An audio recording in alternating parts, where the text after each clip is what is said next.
How are you keeping them occupied and staying sane at the same time? Can you afford a vacation or childcare?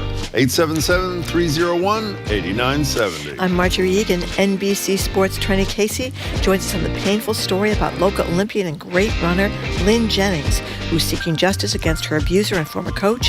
Then after a shaky exit from Ime Udoka, the Celtics have a new head coach, Joe Mazzulla. What it means for the organization and the all-star team, plus TikTok whipping sensation Jack Z. Whipper will perform on Jim. It's all ahead. Boston Public Radio, 89.7 GBH.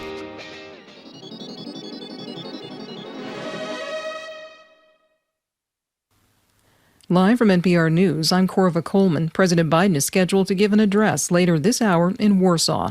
He's in Poland to speak with allies united against Russia's invasion of Ukraine. Biden is expected to stress that Russia intended to seize Ukraine, and he'll note that the first anniversary of the Russian invasion is this Friday. Russian President Vladimir Putin says he is suspending Russia's participation in a landmark nuclear arms treaty with the United States. Putin spoke today in a closely watched State of the Nation address that focused heavily on the war in Ukraine. From Moscow, NPR's Charles Maines reports. In a near 2-hour speech that recycled arguments blaming the West for the war in Ukraine, President Vladimir Putin saved the headline for last. Putin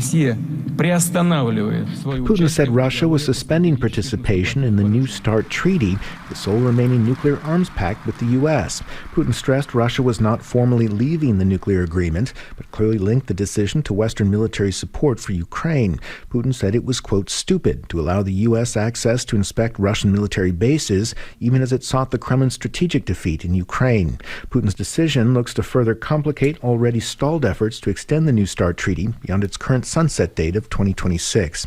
Charles Maines, NPR News, Moscow. Secretary of State Antony Blinken is traveling in Greece. He had a quick reaction to Putin's statement on suspending work on the nuclear arms treaty. The announcement by Russia that it's suspending participation in New START is deeply unfortunate and irresponsible. We'll be watching carefully to see what Russia actually does. We'll, of course, make sure that in any event we are postured appropriately for the security of our own country and that of our allies. Blinken also says the U.S. remains ready to talk with Russia about strategic arms limitations at any time. Voters in Richmond, Virginia are heading to the polls today to select a new congressional representative. From member station VPM, Ben Pavier reports the special election follows the death of Democrat Donald McEachin last year. McEachin died of complications stemming from cancer a few weeks after he won re-election in November. State Senator Jennifer McClellan is aiming to take his place in the strongly Democratic district. She'd be the first black woman to represent Virginia in Congress. McClellan says her 17-year track record in Virginia's legislature shows she can move the needle on issues ranging from climate change to abortion rights. She's taking on Republican Leon Benjamin, who lost this seat twice before. He's embraced former President Donald Trump's lies about the 2020 election and claimed his own loss that year was rigged. Benjamin has called for lowering taxes and restricting abortions. For NPR News, I'm Ben Pavier in Richmond. On Wall Street, the Dow is down 477 points. That's about 1.5%. The Nasdaq is down more than 200. That's almost 2%. You're listening to NPR.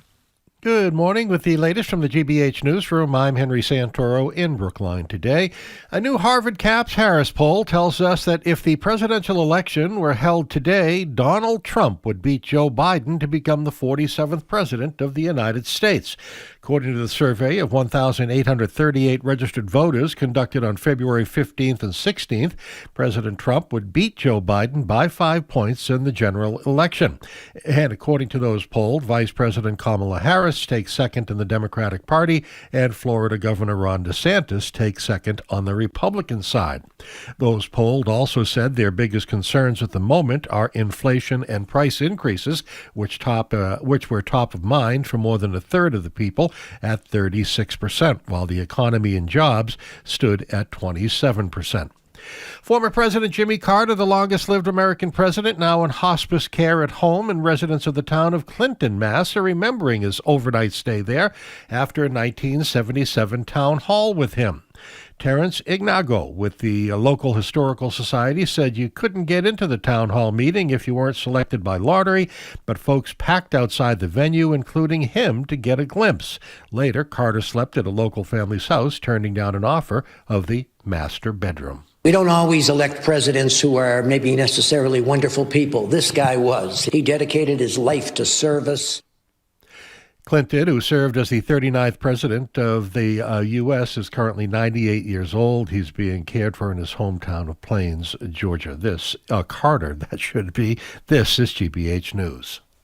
Support for NPR comes from NPR stations. Other contributors include BetterHelp, committed to supporting mental health through therapy. Clients are matched with one of 25,000 therapists and can communicate via video, chat, or phone at betterhelp.com/public.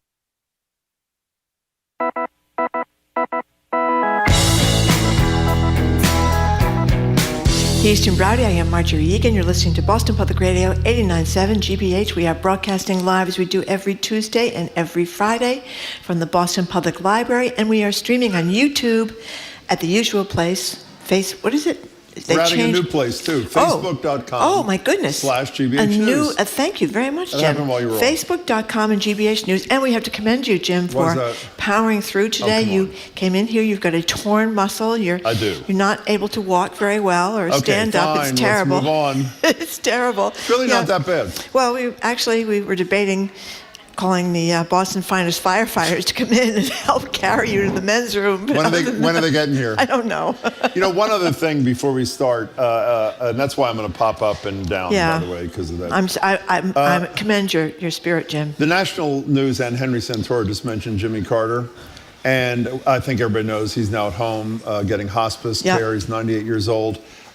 Several years ago, when he was in his young 90s, his PR person called our producer, who was doing a national book tour about a book he had written about violence against women. And do you remember what I said to you? I was worried. He's in his early 90s. We'll have great respect for him. I really don't know if we should do this. Is he ready for this? Well, you prevailed, and President Carter was on our show, and I have to say it was one of the most eloquent arguments about the critical nature of ending violence against women, not only around the world, but in our country, that I've ever heard from anybody. He was brilliant. Also about him is he was so quick and so lucid. I mean, oftentimes when you make it to 90, if you make it to 90, you are not that quick off the mark as he was. So he really is quite an incredible man. And by the way, with this back thing, I'm not going to make it to 90, so I think you won't have to worry about that. I think you have a vision of what 90 could be today. It's Massachusetts School Vacation Week, and while you may have had yesterday off from work for President's Day, we're wondering how all you parents out there are getting through the rest of the week. Our number to call or text is 877-301-8970. Have any tips? We're in the throes of a child care crisis. Everybody knows that. According to data from the Department of Labor, parents in 2 eastern Massachusetts counties, get this, pay the third highest child care expenses in the nation. Third highest in the country. The annual cost of infant center-based child care in Middlesex and Norfolk counties is more than $26,000. So are you working while your kid's at home this week? Maybe asked to work remotely so you could pull double duty, or maybe you're already working remotely and now having a screaming, snot-nosed rugrat to deal with on top of your ungrateful coworkers. Or did you take a precious week off work to spend time with a big family? Work be damned. Could you even afford it? We want to know how you're dealing, how you're managing with this week. 877-301-8970. Beacon Hill, which we often criticize, actually has some legislation pending that at least some leaders seem to be pretty serious about. So there may be some relief, but this after-school crisis is now a no-school crisis for this week for parents. Basically, unlike almost every other developed country in the world, the government of the United States does almost nothing for parents. There's no help for child care. There's no help for after-school programs.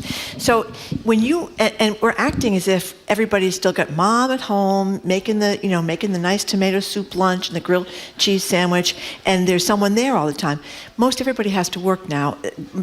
women with kids under 6 they're almost all in the workplace. You can't afford anything in Massachusetts if you don't have 2 incomes anymore. So the idea that it has not changed since I had kids 30 years ago really drives me insane. Schools are closed for 10 weeks of the year, right? Oh, is this not going to be an anti-teachers union thing? This is not an anti-teachers union thing at all, but it's like we operate the schools like everybody's still got a mother at home and we're a bunch of farmers. Well, summer's off is because of the agriculture. It's not just decades ago, it's 100 plus years ago. Exactly. So as I'm saying, the schools are closed for 10 weeks of the year, and most people get 2 weeks off or 3 weeks off. So the economic impact of this weekend, if you don't have family nearby, or you haven't worked out some deal where you're sharing with your neighbors, you are really up the creek. And I guess I wonder whether there isn't more outrage about this, or isn't more demanding that we make some accommodation to how the world has changed. Marjorie, you know how you have said for years, and I agreed with you, one thing that doesn't happen in this country is if you get a benefit or a right, it's not taken away from you.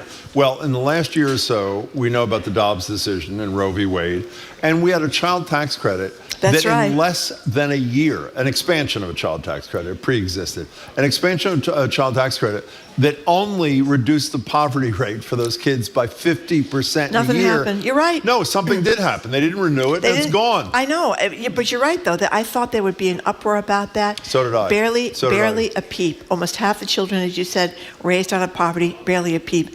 But the fact is, people can't afford childcare. They can't afford after-school care. Great piece in Vox talking about how people can't hire after-school help because they don't get enough money is probably the main reason. So people have these, the school gets out at 1:30, 2 o'clock in the afternoon. When do you get out of your job? Most people don't get out until 5 or 6, maybe even 7 if they have a commute. Well, it's exacerbated this week, though. It isn't just an afternoon thing. It's a whole day kind of thing. It's a whole day. So what are you doing with the children this week? If you aren't one of the lucky ones that's going up to Disney World or going skiing, do they have any snow up in Vermont and New Hampshire? I don't know. Going skiing or something, or taking some nice vacation. What are you doing with the children? And if you don't have family nearby, you're just kind of up the creek. 877-301-8970, 877-309-870. No, it's not that. That's not the number? No. Will you give the number, please? No, I'd rather you give the number. I don't have it in front of me. I was off for a couple of days. I forgot the number, Jim. 301-8970. Thank you. And by the way, Marjorie's not a problem solver like I am. If you have a couple of young, strapping, like 12-year-olds who want to carry me to the men's room during the noon break, they can come to the Boston Public library. That's to be very gentle. Jim, but I'll pay the minimum wage, and they just have to wait for me and bring me back. I hate to tell you. What? We'll need more than 2. 877-301-8970. You know, I hadn't even thought about this till this. We've talked a lot about the unaffordability and lack of availability of childcare in the state. But this week is really got to be torture in a lot of ways for people. It's a huge problem. By the way, why is there this way? I mean, I am a big teachers union person, as you know, as opposed to you. Why is school just restarted after Christmas in January?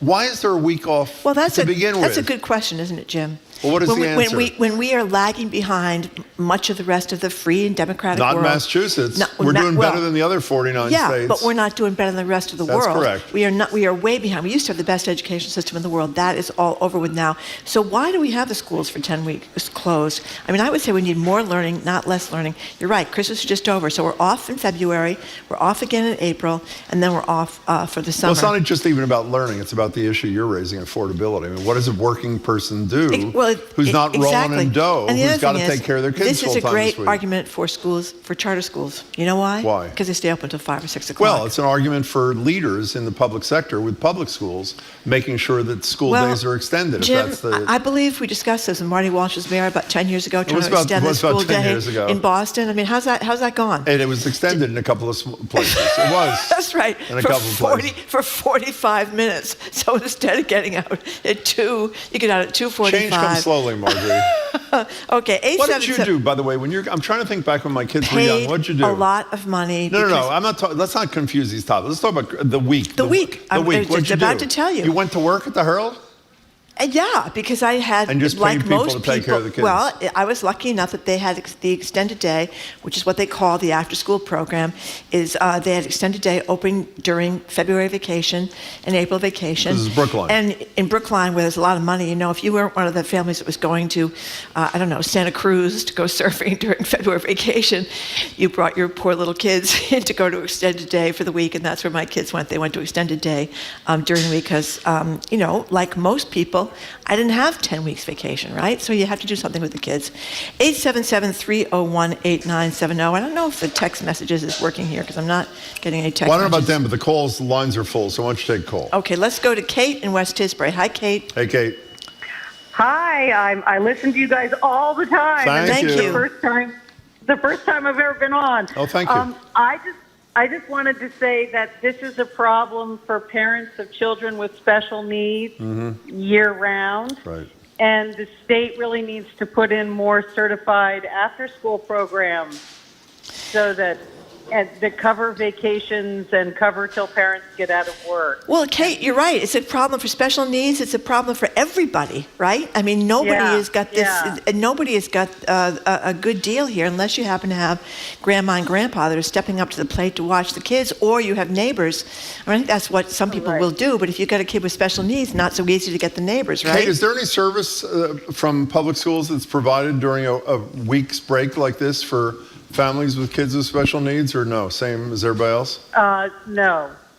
That's a problem. No, I mean, not where I am. And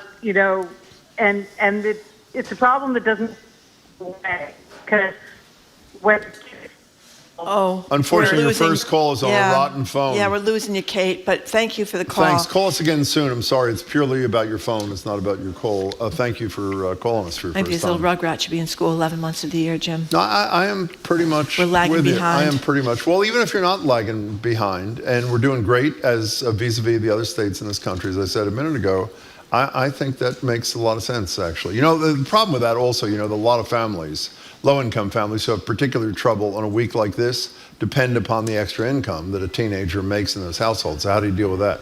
I was reading a text. I didn't hear your question. I was saying, can you carry me to the bathroom before 12 o'clock?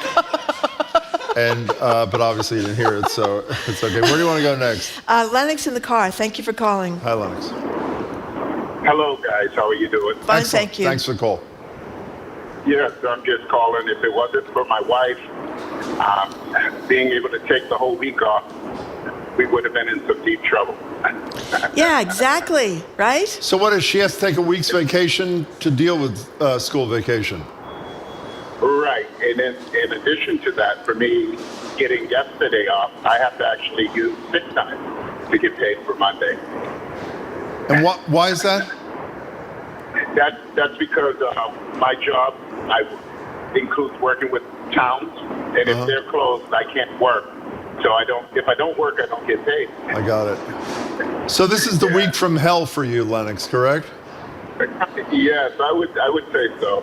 How does your wife Everyone feel told about being put in that position? She needed it, so I'm not going to complain. She needed it. Well, you're not going to complain because she's doing it. That too. That too. Lennox, thanks for the call. Good luck to your wife with the week with the kids. 877-301-8970. We have a text from someone who says doesn't know what she was doing without the Boys and Girls Clubs of Pawtucket Vacation Camp. Boys and Girls Clubs do such a great job at picking up the slack. They have some great Boys and Girls Clubs in Boston. And kids not only go there during vacations, they can go there after school because there isn't enough after-school opportunities. Laura from Dorchester, thanks for calling. Hi, Laura. Hi, guys. Long-time listener. Thanks for having me on. Thank you. So the comment that I wanted to make is I have a 1.5-year-old and a 3.5-year-old, and it's almost impossible some days. And we have help and everything, and it's still really tough. And if a few comments on... Oops. You still there, Laura? Kid hung up the phone. The kid. Put Laura on hold, and let's give her has. another try in a second. Probably has hung up the phone. Maria watching on YouTube says, no uproar over this because parents are too busy just trying to make a living, yet alone fighting for their rights, which they probably haven't had time to give much thought to. I mean, there does seem to be more organization, maybe. And maybe the parents-teachers organization should worry less about what the curriculum is in the school and more about enabling people to have a life when their kids are in school. Yeah, you were mentioning before the show the story in the Globe, which I've yet to read, about a huge number of people moving out of state. Were they moving out? Was the primary motivation affordability? Money. Well, that's an extension of this topic, isn't it? I mean, and we talk about, business should get involved here too. They're talking about how Massachusetts families losing $1 billion in wages due to a scarcity of childcare, and that businesses lose a lot of money too because people can't come in or they have to take extra vacation time. You know what the first company in America was that provided on-site childcare? I thought it was Stride Rite. Wasn't it? Arnold Hyatt was head of Stride Rite. Yeah. It was the first company in the country to do it, and it wasn't so long ago, by the way. No, it was like 30 years ago, wasn't it? 25 or 30 years ago. I was listening to a story on NPR this weekend about the new perk that everybody loves to either retain employees or to lure new employees is free food, which obviously would get me. Mm-hmm. But what percentage, can you look up, Jane, what percentage of major employers, larger employers, provide on-site childcare or some sort of subsidy for childcare for workers, which I assume, particularly for younger parents, younger workers, is huge?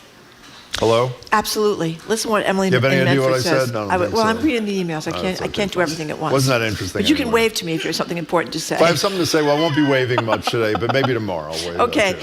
Up the creek here. This is from Emily in Medford. She says someone was supposed to take the kids to Rhode Island for a few days this week, but a COVID exposure derailed those plans. I assume that was a relative. She says now she and her husband are alternating taking time off work so we can trade off parenting duties all week long.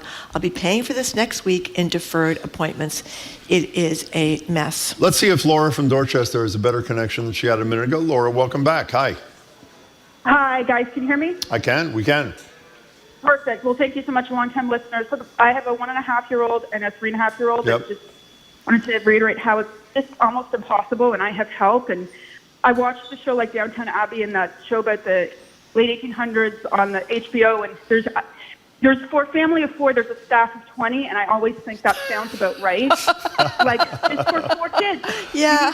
You just need so many people. And so the comment I wanted to make is that I think daycare needs to be less expensive, but also, it needs to be, I'd love the possibility to raise its children on one income, or one income and somebody works part-time, because especially when they're young, like, I would love to work part-time now and do some of the child rearing, but it's just so expensive to live. You can't, and I actually feel like this is an idea that conservatives are picking up more on, which is like, yes, let's get affordable daycare, but let's also make it more affordable for a family to live on one or like 1.5. Well, with all due respect, Laura, conservatives may talk about it, but they got to pay for it. And they're not as good as at the walk-in as they are at the talk-in. It costs money if the government's going to get involved, right? This was one of the big things Elizabeth Warren was pushing, and people talk about Laura, thank you for your call. The radical left. I don't think this is that radical. That she was saying that people wouldn't have to pay more than 7% of their income for childcare. That was one of the things that was in the original, Build Back Better, or whatever it was, that did not get a single solitary Republican vote. But remember what her line was during her presidential campaign? I hope I get it right. That childcare or affordable childcare is infrastructure for families. It is infrastructure. It's a beautiful way to put it because it's so totally true. It is so true because it's very difficult, especially if you are a single parent, a single mother, or a single father. What are you supposed to do? By the way, Jamie looked this up before we take a break. I'm stunned by this number. 56% of employers now offer some, I guess that's the operative word, child care benefits in 2022. This is according to something called care.com. The Future of Benefits reports surveying 500 companies every year. By comparison, only 36%. Wow.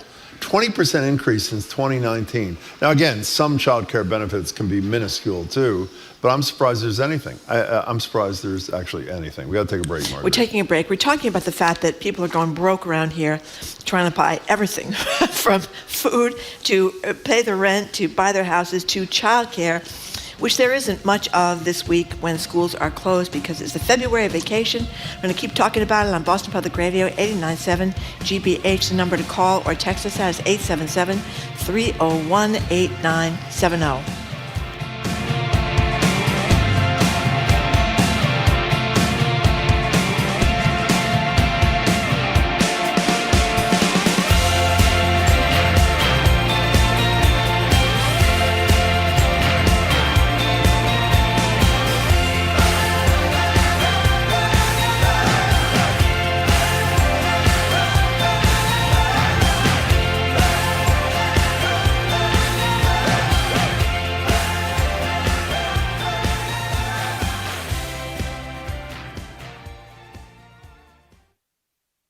GBH's All Things Considered with Arun Roth.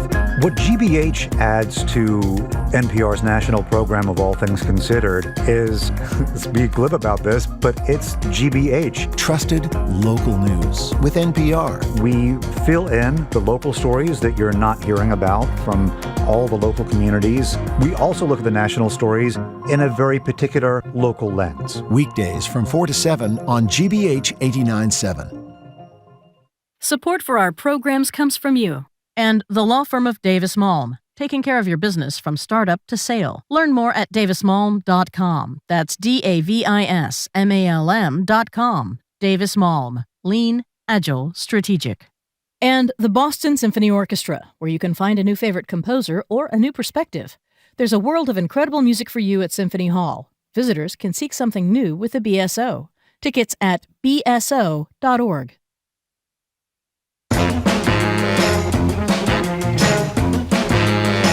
Welcome back to Boston Public Radio. We're live at the Boston Public Library, streaming at facebook.com/GBH News. If you're not here, I'd come on down in the 12 o'clock hour? A former anchor at BUR is a whip master, the most accomplished whipster, if that's the right word, in America. And he's going to do some whipping right here. That's right. You know what's amazing, before we get back to the topic at hand? This guy Myrtle in South Carolina is on trial for allegedly murdering his wife and one of his kids. You know who's testifying right now in support of the father? The surviving son. The surviving son. Yeah. Is that unbelievable? Yeah. Wow. In any case, if you're just tuning in, we're talking about school vacation week, which this is. If you're a parent, how are you dealing with childcare? What are you doing to stay sane and stay solvent? Are you one of the people who has sold your house so you can spend 3 days at Disneyland? 877-301-8897. If you've been to Disney World or Disney, have you been? Yes. Do you know how expensive these things are, by the way? It's incredible. Insane. It's insane. Insane. Yeah. And Billy Baker had a great piece in McGlow the other day about how expensive skiing is. I think tickets are well over $100 a day. I mean, it's a lot of money. I think I'm going to go skiing after the show today. Maybe it'll cause me to limber up a little bit. I think you'll do very well. Okay, here's a former teacher who says, I was happy to have February week off because so many flu germs, half the kids were out sick anyways. And then somebody else talks about how they have a daughter and son who are both teachers, one in a private school, one in public school, so their vacations don't line up except for this summer. Your daughter at the private schools do have longer days, 7:15 to 4:30. Her son-in-law is required to have one after-school meeting per month. I thought that was not very many after-school meetings, actually, just one per month. But when she says they had come home after dinner, they had to take care of the kids and do their homework and stuff like that, teaching is not easy. She says, well, teaching isn't easy. A lot of jobs aren't easy, but teachers do have one problem solved this week. They don't have to work, so they can well, by the way, take care how of the many kids. teachers do you, I don't want to get into this today because I'm not in the mood, but how many teachers do you think are not doing any work this week? I would say a lot of them are getting caught up, working on their classwork, caught up on... I'm sure they are, but they don't have to worry about what they're going to do with their kids because they can be home with their kids, right? So it's a big savings. That's one of the great advantages of being a teacher. All those 10 weeks in the summer and these weeks, you don't have to pay for childcare. Brittany in Boston. It saves you thousands of dollars. Brittany in Boston, you're next on Boston Public Radio with Marjorie Egan and me, Jim Browdy, at the library. Hey. Hi, how are you? One of us is great, thank you. Jim is having a bad day. Torn muscle. I'm not having a bad day. Okay, hi Brittany, what's up? Hi, yeah, so I'm one of those teachers you were talking about. I work for Boston Public Schools, and my oldest is in Boston Public Schools, so we have the week off together. So, Brittany, let me ask you something as a Boston Public School teacher. I mean, would you think it was okay, if not necessarily you stay as a teacher, but better after-school programs for these kids, right? There's not enough of them. And I know they can't hire people, probably because they can't pay enough money, but the Boston Public Schools, what do they get out at, 1:30 or 2 o'clock? My school ends at 2:17. Yeah, 2:17. So what do you do with well, you could take the kid home with you, right? Yeah, well, and he's at a different school, luckily, and he's out at 3, so I'm able to leave my school to get to his. But yeah, there's definitely some challenges there. And Brittany, I heard another caller. Go ahead, you go ahead. I'm sorry. No, you go ahead. I'm sorry. I heard another caller talking about how it's difficult for parents of children with special needs, and that's the population that I work with. And really? I know that, if they were able to pay, there would be teachers, who would sign up to spend the week with those kids and not necessarily do anything academic, but, keep them safe and healthy while their parents are at work. But I don't know, it's not offered. That's really unfortunate. Now. So what do you think, as an educator, what do you think we should be doing? Well, over the summers, there is the summer program. Right. But it's 5 hours a day. And I think it's only 5 weeks. So I definitely think there's the option to expand that. I think there's people who would be willing if the pay was there. Yeah. Brittany, do you listen to the show from time to time, even though you're a teacher? Do you listen to I do. And I have a short commute in. But Oh, good. So how clueless is Marjorie about the life of the teacher? Really clueless, right? I have my summers off, but I am taking a full course load this summer.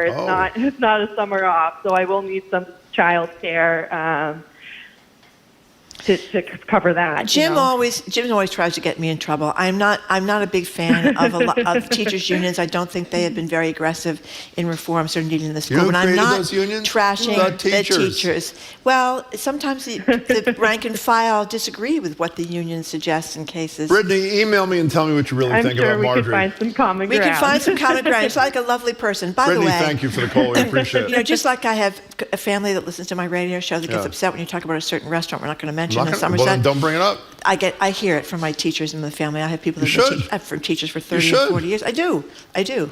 Vinny and Marion. And by the way, if you want to talk about that restaurant for a second, I've talked to a lot of people, Yeah. The fact that you have a Keno machine on the table, we're not going to talk about it, and you don't Jim. have to bring your own can opener, we're not going to is talk about really it. By the way, fabulous. you know where all my cousins are? They're teachers this week? Where? On cruises.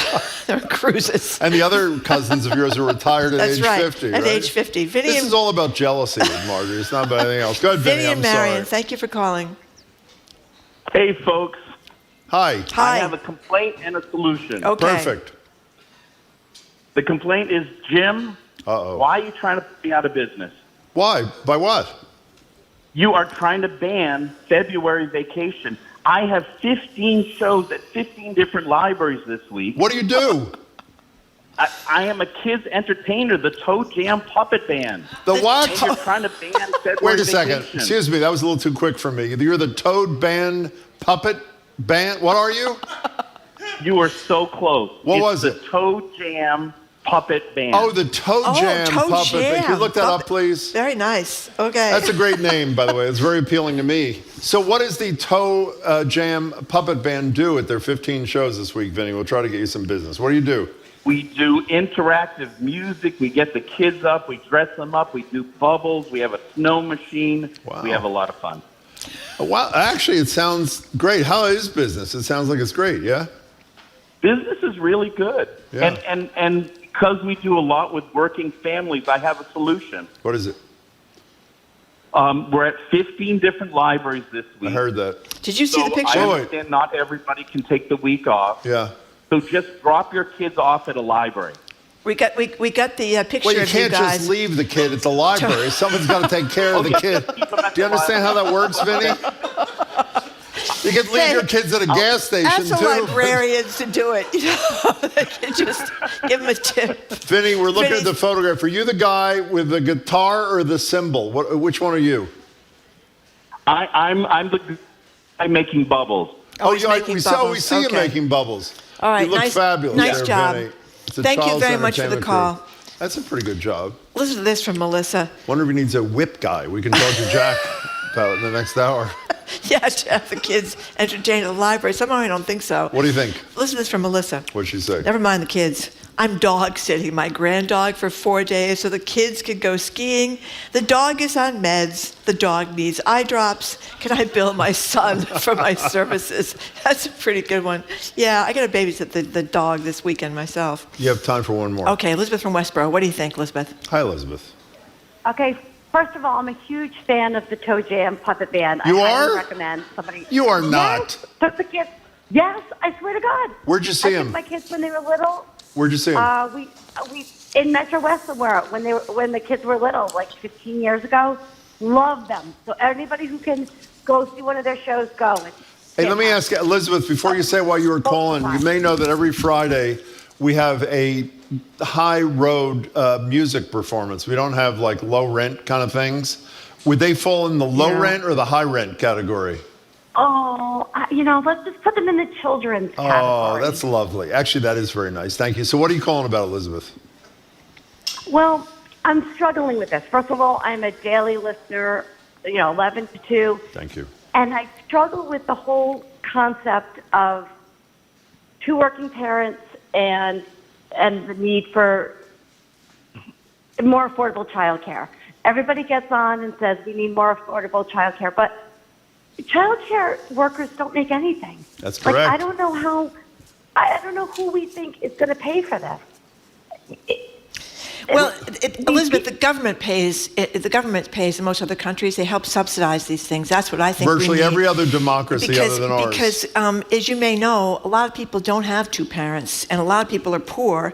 And when you look at the statistics, you learn that you don't need to be poor to be unable to afford. No, but I'm just saying there are a lot of people who can't afford anything. But if you look at what it means for kids, especially with the pandemic and the suffering they did there, it's higher grade point averages, higher school attendance, higher graduation rates, less involvement in alcohol, marijuana, skipping school, lower likelihood of juvenile crime, all this kind of stuff. The data is kind of overwhelming about how good child care helps kids, particularly kids that are from tough circumstances. You know what I mean?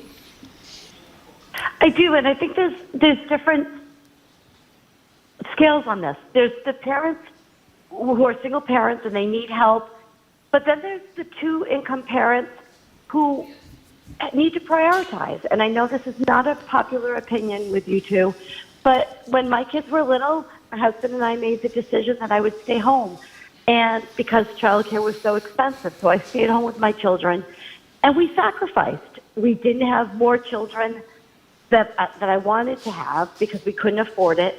And we made some serious sacrifices. Yeah, but and Elizabeth, the reason you're very genuine and honest to say we would love it. Marjorie said to you, in every other, I believe every other democracy other than ours, they value children and they understand that it is unaffordable for people and that families like yours shouldn't have to make that decision, that there's a role for government to play. And not only does our government not believe that, they just retrenched, as I said before, on the child tax credit. So wouldn't it be nice if our government valued families and kids as much as our Democratic allies do? I don't think that's the same. I don't think by not providing it doesn't mean that you're not valuing children. I disagree. I think there are cases to be made where government needs to step in and help out, but I think there's a lot of families who have the ability to make sacrifices. And we got it. Elizabeth, we're glad you called. Thank you so much for your time. And she's a big fan of the Uncle, what is it called again? Toe Jam? The Toe Jam Band, and she listens every day. No, appreciate it's not Toe Jam Band. Whatever it is. Toe Jam something. Toe Jam something. What's the name of it, Jamie? You jam your toes somewhere. Toe Jam. That's all we know. You don't know. It's not. You know what Toe Jam is? And they go to the libraries. I have no Puppet idea. Band, thank you. That's what it is. I thought it was about jamming your toes. No, Toe Jam no. is... God, help and us. dropping your kids off at the library like the guys or the gas station, anywhere. Just drop them off, pick them up at the end of the day. Everything's fine. It's not even that expensive. You just leave them there and just cross your fingers and hope they're there when you get back. That's right. You give $5 to the librarian. How about that? What's the name of the Japanese kid show where the 2-year-old goes to the supermarket and buys all the food? What's that called? And the kid has a little flag. Old enough. Thank you, so Zoe. People can see the kid crossing the street. Send your flag. kid out with a shopping list during spring vacation, or not spring, whatever this is. Send them to Market Basket. Okay, fine. See how they do. We're done. Okay, coming up, NBC really Sports, done. Trina Casey. She joins us to talk about the Red Sox, the Celtics, and this really disturbing story about one of the great runners that been produced around here, Lynn Jennings. You're listening to Boston Public Radio 89.7 GBH.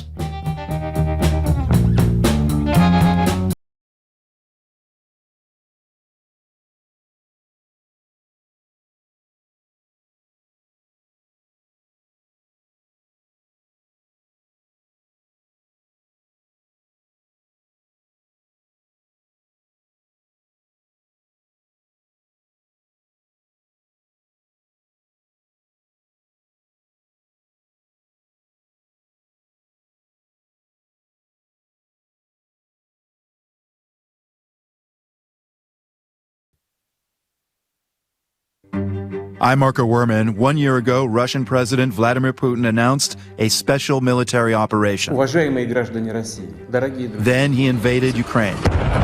Ukraine's president said he wasn't going anywhere. 12 months later, Ukrainians remain as determined as ever to expel Russia. Our team on the ground in Kyiv brings you the latest on the world. This afternoon at 3, here on GBH News 89.7. Support for GBH comes from you and Central Square Theater, presenting Alma, a poetic and funny mother-daughter story about immigration and the American dream. Begins February 23rd. Tickets and more information at centralsquaretheater.org. And Tools of the Mind, the research and play-based curriculum offers pre-K and K teachers tools designed to help ensure children develop cognitive, social, emotional, and self-regulation skills. Toolsofthemind.org.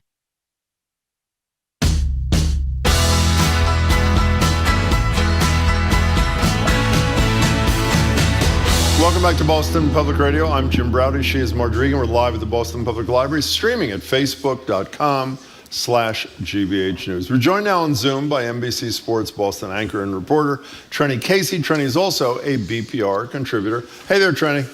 Hi, guys. How are you? We're good. Thank you. Great to see you, Trenny. So let's start with this really another incredible piece of reporting by Bob Holler from the Globe about Lynn Jennings, a famed runner around here, an Olympian, ran a million of the Bonnie Bells, and used to call them Bonnie Bells, and the 10Ks, I guess they call them the Tufts 10K or whatever. But tell us what happened when a call came into the Cambridge Police Headquarters a few years ago. Yeah, the woman who answered the call took a call from Lynn, and the woman was calling to file a criminal complaint against a former coach. And when the woman heard the runner's name and when she heard the coach's name, that, you know, as many of us happen when you hear something that's upsetting, the sort of like her blood just went cold because she too had been sexually abused by this man. So it was both of their coaches when they were teenagers. They ran for a club, the Liberty Running Group, and this man was the coach of that team, of those female runners, and he has not denied sexually abusing these women, but he went on for decades coaching young women and continuing to abuse them, as quite frankly, women didn't speak up because, like many women who have been sexually abused, the trauma is too much. There's actually a woman in here who asked not to be named, and would only comment sort of generally on it because she said she's been so traumatized by what happened to her when she was a teenager. It's just, I know we talk about this all the time, but part of the story that stuck out to me the most about John Babington, that's the coach's name, by the way. He was a U.S. Olympics coach, but he's also the Wellesley College coach. Yes. And there was a student at Wellesley College who her and her parents complained to Wellesley about him bringing her back. That's the student who ran on the track team there, bringing the student back to his apartment, giving her alcohol, him smoking marijuana, and sexually abusing her. And rather than get rid of him or alert anyone in the running community, Wellesley, because he was a famed and decorated coach, just put him on unpaid leave. Well, it's worse than that, actually. I want to stay with. I'm so glad that's the piece that Marjorie and I most reacted Women's to College. About this predator. Is this guy? I'll read from Holler's terrific piece. Jennings also found, Lynn Jennings, the runner, and the Globe confirmed that Wellesley, rather than fire Babington or report him to the police, that's what they should have done, report him to the cops, not to any other body, for molesting the student runner, placed him on unpaid leave for only a semester. Listen to this. Never formally notified his assistant coaches or the student athletes he coached over the next 15 years about the abuse. And the statement from Wellesley, I'm a great admirer of Wellesley, by the way, is so despicably avoiding any responsibility. We're deeply sorry for the pain suffered by our former student as a result of Babington. Wellesley strives to create a safe environment for our students, faculty, and staff, etc. Well, obviously they don't strive at all. There's not one word of an apology, not one word about how they're going to change the way they do things. And listen, the statute of limitations is run on Babington. Yeah, because apparently. she's in her early 60s, Lynn Lynn Jennings. Jennings. But the issue is there not some criminal responsibility? Criminal responsibility for Wellesley in this situation when they essentially put student athletes in harm's way for a decade and a half knowingly? It's unbelievable. Jim, you're the attorney, so I'll defer to you. I don't know what the statute of limitations is. The woman that he sexually abused at Wellesley was in the late 1990s. So this woman's probably about my age. I graduated college in 1999, so she was a runner in the late 90s. I would assume, she's probably in her early to mid 40s now. I don't know what the statute of limitations is. I would imagine. And it may also, Jim, be up to this victim. Does this victim want to relive what she went through? Does she want to press charges? Or has she moved on with her life in a way and is healed from this and does not want to be re-traumatized? But let's assume which is unfortunately what happened. Let's assume for argument's sake, the statute is run against everybody involved. Is this all there is for Wellesley after doing this? I hate to compare like we often do. This is Catholic Church-like. it really is. But you know what? What we're learning is it's the Catholic Church, it's the Southern Baptist, it's Larry Nassar, and what happened out there was with the gymnast. He was the physician for all the gymnasts. It's the wrestlers at Ohio State. Wrestlers at Ohio State. There is an epidemic of child and teen sexual abuse, which nobody wants to confront. It's like. There's something about child sexual abuse that people want to throw underneath the rug. I think that is the bigger question here, which we never seem to get to. How many times do we talk about these stories on this show? Constantly. Which is disgusting. These are children. Mm-hmm. These are children. These people are tasked with not just coaching or teaching them. They should be protecting them, not victimizing them. And to me, I know that there have been some things put in place with whether it's safe sport with the U.S. Olympic team. I know colleges and universities are more aware of this now. But who knows, really, if the protocols are being followed and if anything is changing. It's awful, but only time will tell if things are actually changing as to whether or not people who should not be coaching and being around children and being punished for what they have done to minors, and not even just children. Even if you're a 20-year-old college student, this young woman at Wellesley, I believe, was 19 years old when this abuse took place. Yes, she's a consenting adult, and even Officer Pearson, with the Cambridge Police Department, I believe in the story she was 17 years old, which is the age of consent in Massachusetts. And it states in the story that it would have been a more difficult legal road, right? Because there was some gray area because she was technically a legal adult. But to me, if you're sexually assaulted and sexually abused, that's all that matters, regardless of your age, whether you're a child or an adult. When you were describing Babington at the beginning, you said he didn't deny. In fact, he admits repeatedly in Bob Huller's story that he did this. And Trenna, you and I have had this discussion on the air before, and ordinarily I would say it's too extreme a solution. But in light of the fact that we have one of these stories every couple of weeks, we should not have men coaching or providing medical assistance to women athletes in college. You and I strongly disagree. Medical assistance I can see, because that is a very intimate so's being your process, coach, apparently. Right. But I would also say that you are robbing women. If the best person for the job and the best coach out there just happens to be male and you happen to be women, I don't think women should be punished for what men do. Men should be better. With Wellesley? Men should be better. How about, I would argue, if this is the only thing Wellesley has said about this 15 years where he was essentially a predator on the loose with no one knowing at Wellesley coaching young women, would you at least agree that until Wellesley rights the ship there and acknowledges what they allowed to happen, that maybe they should not be putting men in positions of authority over women athletes there?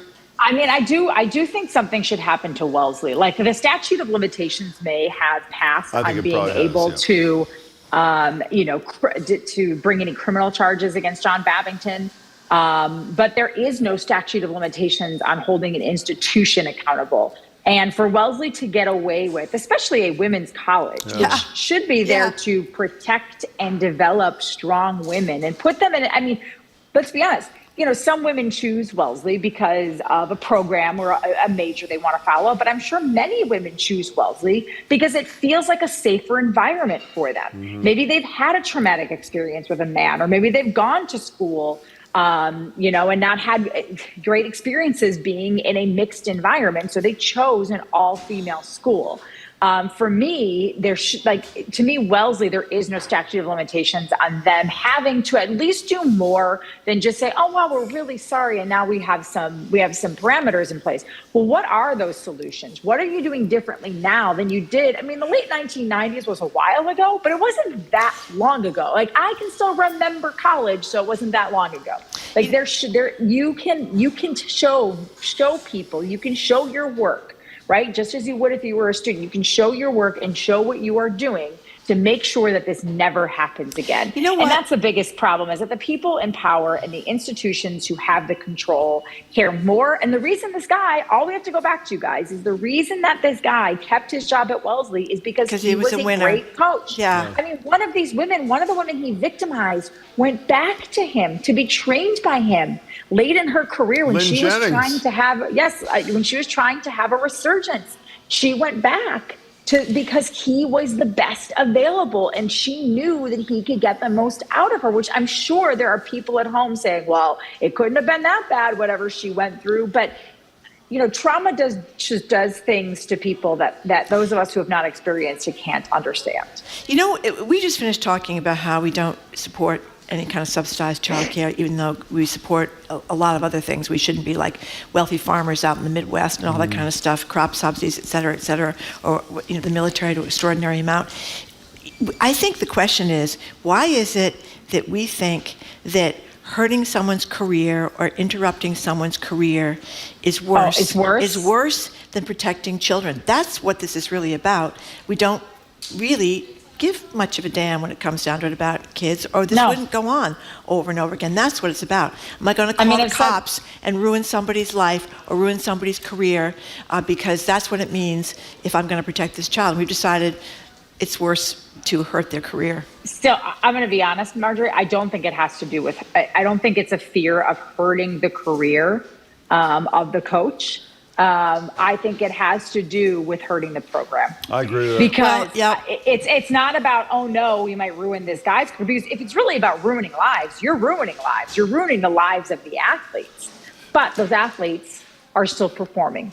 And so when those athletes perform well, because this coach is significantly better than anyone else, and that coach gets results, do you stop getting results? Do maybe athletes who are exceptional and didn't have these experiences with this coach, do they transfer to another school? Do they go to another program? That's what it all comes down to. It comes down to winning. It comes down to winning titles and getting athletes and getting people to put money in the pockets of the university, be it through tuition or ticket fees or whatever it is. And if John Babington was the kind of coach that didn't get results and his athletes weren't world class, he may have faced some sort of punishment, or at the very least, he may have been fired and never hired again because he wasn't a good coach. But it's the fact that he was good at what he did that the adults in the room who were supposed to protect the children looked the other way, because we live in a society, which I've talked about ad nauseum on this show. It drives me bananas in the United States. We're the only country who puts this kind of emphasis, outside of maybe Russia, on sporting excellence. Other countries, you do not get to go to college on an athletic scholarship. You go on academics and academic merit. So, athletics are secondary. One last thing. And we put so much effort from high school to college on athletics here. We got to the problem. No, we don't. Because one thing we've ignored in this story is the incredible courage and relentlessness of Lynn Jennings. Yes. She went out and interviewed dozens and dozens of other women who were coached by Babington. Were it not for her courage, strength, and relentlessness, this story would not have seen the light of day. We're talking to Trenny Casey. Okay, so Trenny Casey, Tiger Woods has apologized for handing his golf buddy a tampon as a joke. We have a little sound of the apology of Tiger Woods for the joke he made with his friend. Here it is. If I offended anybody, it was not the case. It was just friends having fun, and as I said, if I offended anybody in any way, shape, or form, I'm sorry. It was not intended to be that way. It's just, we play pranks on one another all the time, and virally, I think this did not come across that way. But between us, it's different. I have to say, I know you're going to criticize him, you too. He's just having fun. I give Jamie a tampon almost every day, just as a little prank. I mean, do you believe this? By the way, the issue is not just the misogyny. The issue is, what is he, 4 years old? I mean, could you explain what happened that led to this apology, Trini? So, and apparently, from what I understand and what I've now been told, is that it's part of golf, a golf, like, I think not a golf legend, thing. like golf, just whatever you do on the golf course. Tampon jokes?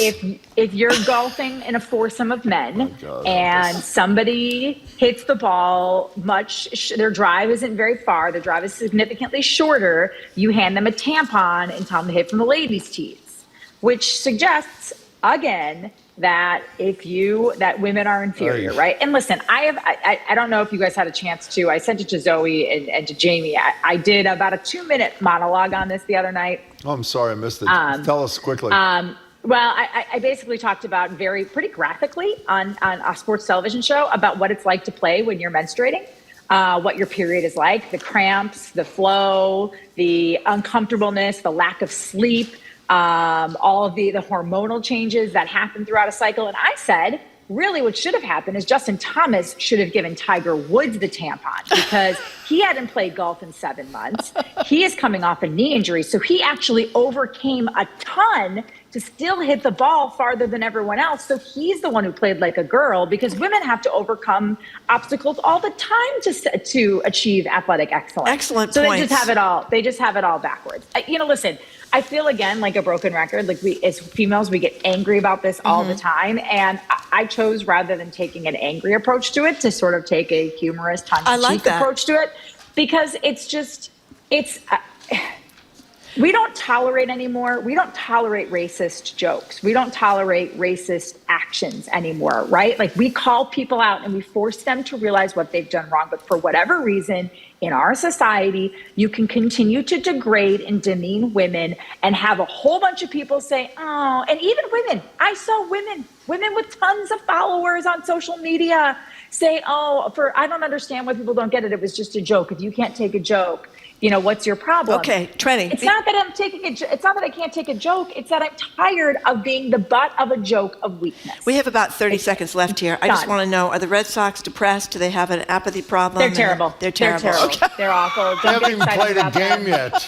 Okay. But don't worry, guys. Celtics are doing well. Ask John Henry a question. If you want to ask John Henry a question, you can email it to him. He won't actually speak to you on camera. But John Henry got him 4 championships after 84 years. He doesn't have to talk if he doesn't want to. If you don't want to do it anymore, Jim, sell the team, because you don't get to just win a bunch of championships and then stop investing in the team. We'll continue that part of it next Celtics week. are doing well, though. We're happy about Jacob. Yes, they are. Yes. Okay. Very good. Thank you Trini very Casey. much, Trini Casey. We're speaking with Trini Casey from NBC Sports Boston. We talk to her every single week. Coming up next, we are going to talk to who are we talking to? GBH Executive Arts Editor. Yes, I do. I'm with the program right now. I don't think so. GBH Executive Arts Editor Jared Bowen is here. He's next right after the new news. You're listening to Boston Public Radio, 89.7 GBH. We are streaming on YouTube at the usual place and adding a new way to watch, facebook.com/GBH News. And we are also broadcasting, as we do every Tuesday and Friday, from the Boston Public Library. Amazing. And in a few minutes, we're going to be joined by, who are we going to be joined by, Jim? Jack the Whipper. Jack's the Whipper doing some whipping tricks, and Jim is going to hold a little piece of wood in his mouth. In my mouth. No, and he's I'm going not. to see. No, I'm not. Okay. You're listening to 89.7 GBH, Boston Public Radio. We'll be right back.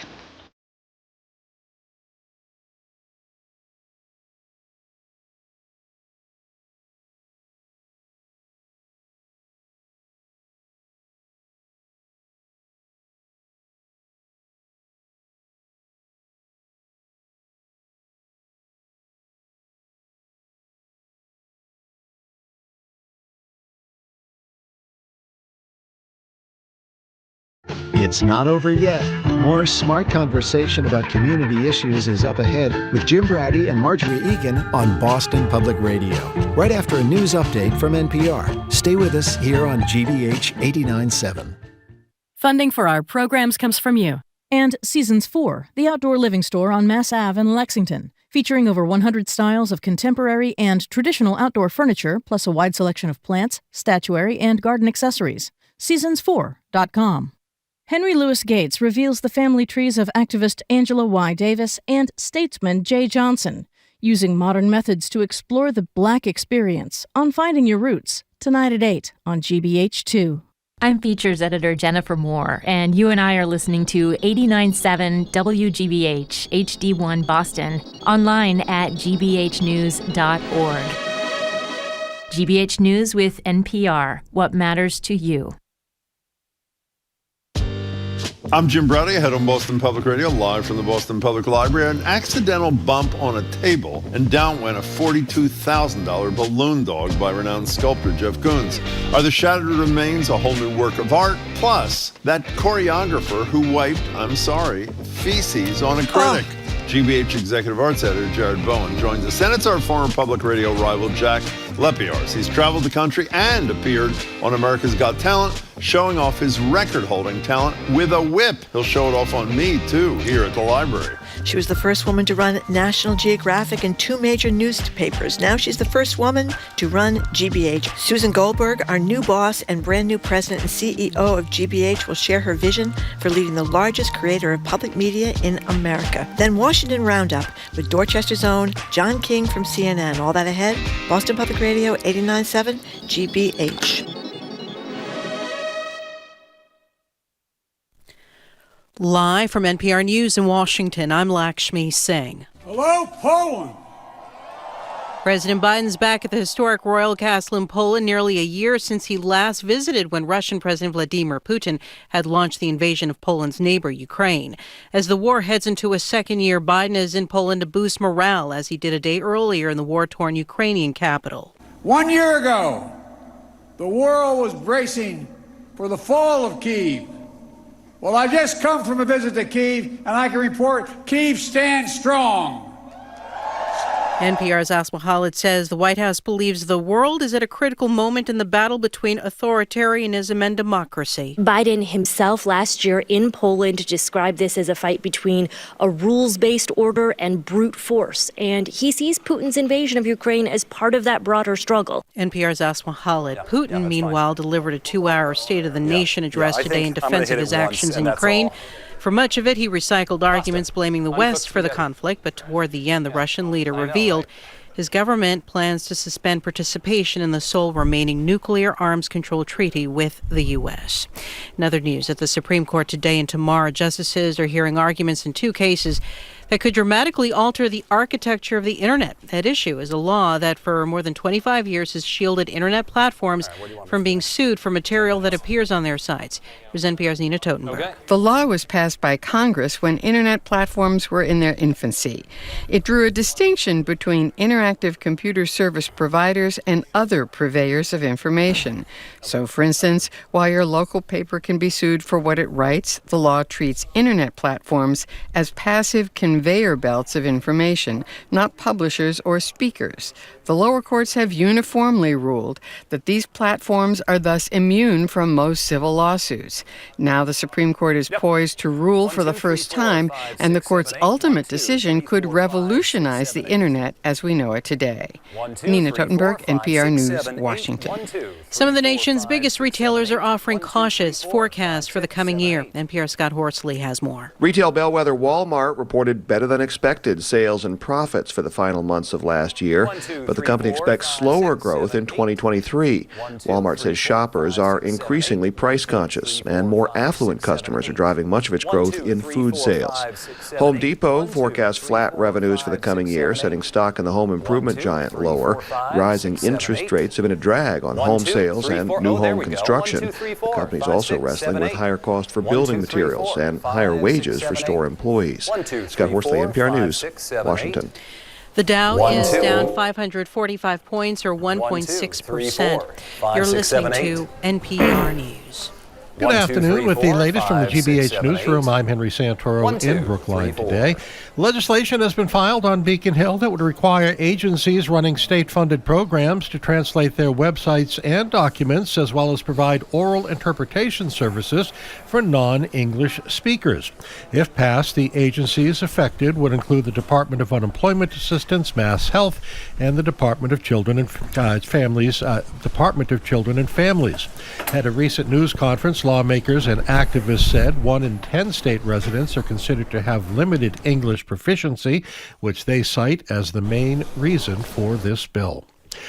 As former President Jimmy Carter has entered hospice care, local volunteers with Habitat for Humanity are looking back at his legacy with humanitarian aid. Carter and his wife Rosalind were dedicated volunteers for the nonprofit that builds affordable houses and helps lower-income residents with repairs. Springfield Habitat for Humanity executive Amy Giroux worked alongside Carter in 2017 on a home construction project in Canada when he was 91 years old, and she says the pair was a tremendous boost to the organization. Helping our brand to be out there and to put Habitat in the forefront for affordable housing, they played a huge role in that. And the fact that they didn't just come and say, oh, we support them. They were out there once a year for at least a week, if not more, getting dirty and working alongside everybody. They were really committed. Carter, who served as 39th President of the U.S., is currently being cared for in his hometown of Plains, Georgia. This is GBH News. Support for NPR comes from NPR stations. Other contributors include Fisher Investments. As a fiduciary, Fisher Investments is obligated to act in their client's best interest. Learn more at FisherInvestments.com. Investments in securities involve the risk of loss.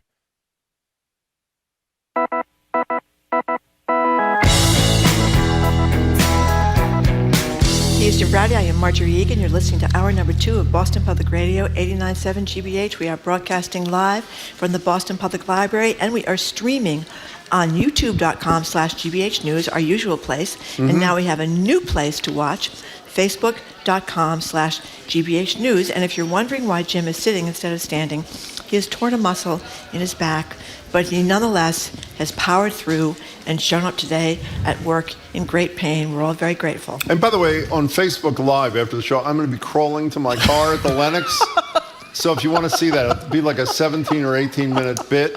Yeah. And I'll have a GBH sweatshirt on, so it should be actually good for the brand. In any case, I'll do the performance art narration to that. I'd love that. Perfect. Okay, Speaking of our guest, back from some junket in Washington is Jared Bowen.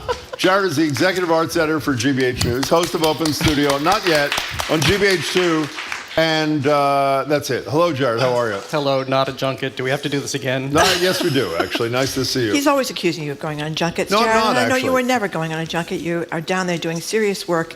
And I'm embarrassed to say, as a woman, I didn't even know there was this museum down in Washington, D.C. that's all about women artists. Our boss is chair of the board. We're going to talk to her in a few minutes. We are going to talk to her in a few minutes about it, too. So it's not reopened yet, but it's going to. So what's the deal?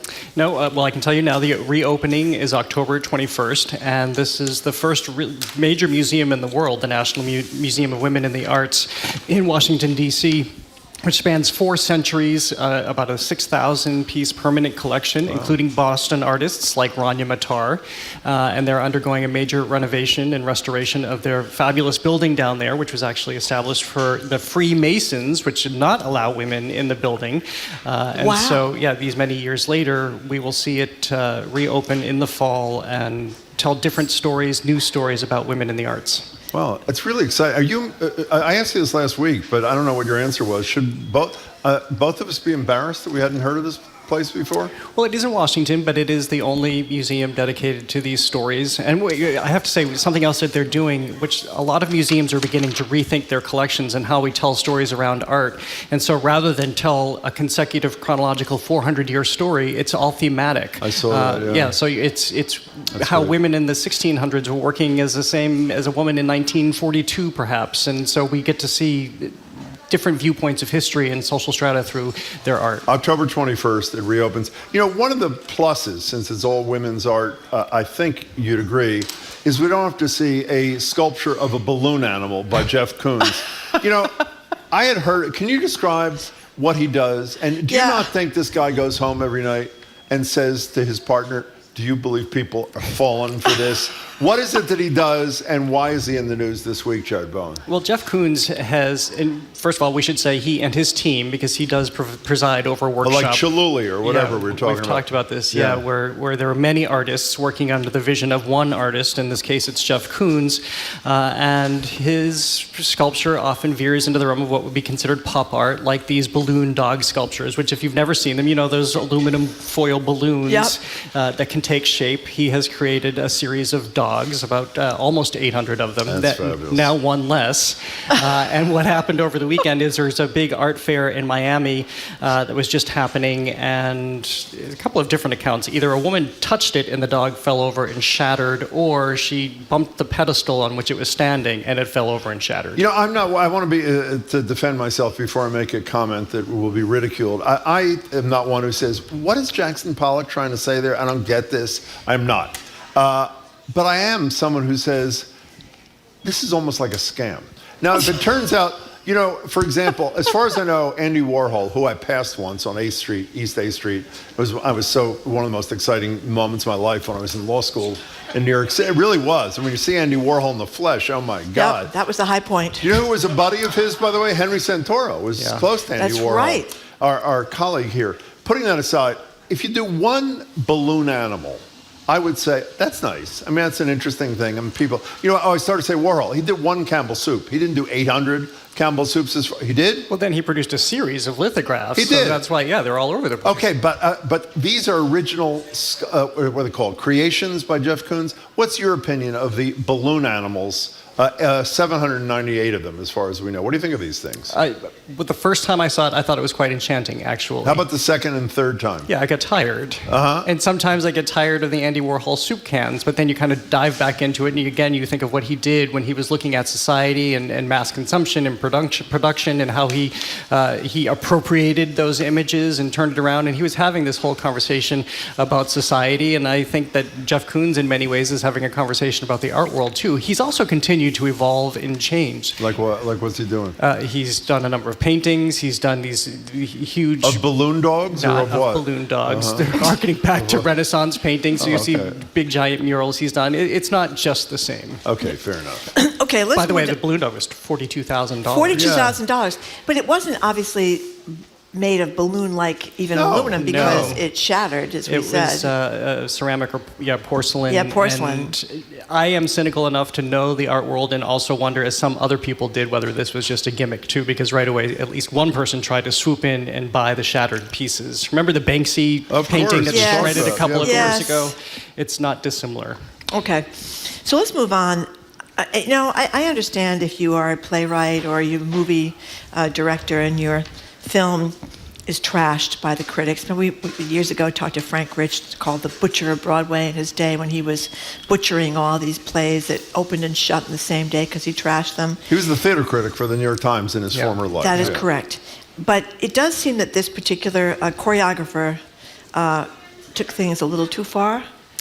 Let you explain what he did. Let me explain. So his name is Marco Goka, and he is a very big star ballet choreographer, dance choreographer in Germany with the Hanover State Ballet. He's also with Nederland Dance Theater. These are two mainstays in Europe. He's very renowned. He enjoys a very big reputation and probably a very big personality. Well, after one of his recent pieces, the art critic Wiebke Huster wrote, "One alternates between a state of feeling insane and being killed by boredom in watching his piece." So he, not being very happy with this criticism, approached her in the lobby of the theater and took dog feces and smeared it on her face. And so I'd say, I don't want to be I'd say that's crossing the line. What do you think? I think it's definitely very much crossing the line. Was this left by the 14-and-a-half-year-old dog that was in tough shape and he was so worried about losing, which was his excuse for why he did this? He's now apologized, of course. He has been charged with assault, but he said he's dealing with issues with his mother, his elderly dog. Seems to be on its way out. Yeah. And so, but this has created this conversation about what is the role of critics and how, I guess, vicious can you be certainly there's no allowance for an artist to turn around and do what he did, but it has prompted this conversation about the role of a critic Well, you're in society. a critic. Well, yeah, and I can't ever see myself saying something so vicious just for the sake of being vicious, and that's what people are arguing now, is that critics are there to sell papers or to get an audience and to create their own fiery brand, and that's basically what he had felt. There's also a question about how many critics he's targeted in the past by sending emails to them after notably horrible reviews. And Even though he denies some of that. Yeah. Well, you know what I did? I wasn't in the story, but I Googled her. How do you pronounce her name? Wiebke Huster. I Googled her and his work, and she's been a relentless critic, which is not to in any way justify his behaviors. That's one. The thing we've had a discussion with you about before is whether critics, art critics, food critics, whatever critics, performance critics should write about things that they don't like. I mean, I'll give you an example, and admittedly, it was an aberrational situation. After not having done a restaurant review in the Boston Globe for 2 years because of the pandemic, when they came back, do you remember? They did five-star restaurants, 4 of which were on Greater Boston with me. They only rated restaurants that the critic thought were worthy of the highest score they could possibly give them. Now, admittedly, that was only for a period of time because the theory is everybody, the restaurants are recovering or attempting to from the pandemic. But I could make an argument, I think, I'm not sure I believe it, I could make an argument that you should only write about things you really like. You don't agree with that? Well, the problem, you could go on and on about this, and there are so many different layers to it. I mean, I see my job as part of context more than anything else. Let me tell you the history of this piece. Let me tell you the story. I will enter in with my viewpoint, but I'm also aware that there aren't many me's in this market talking about art on the radio or on television. So I feel this great responsibility in what I say, because I'm also one person with one background and one perspective, and I have learned a lot over the years, and I've studied a lot, and I always say I've had great education, like learning acting from Meryl Streep and interviews and songwriting. She's from overrated, Trump said, so I don't want to talk about Dolly her. Parton, people like that. So of course my point of view enters, but I'm very mindful that I am just one person.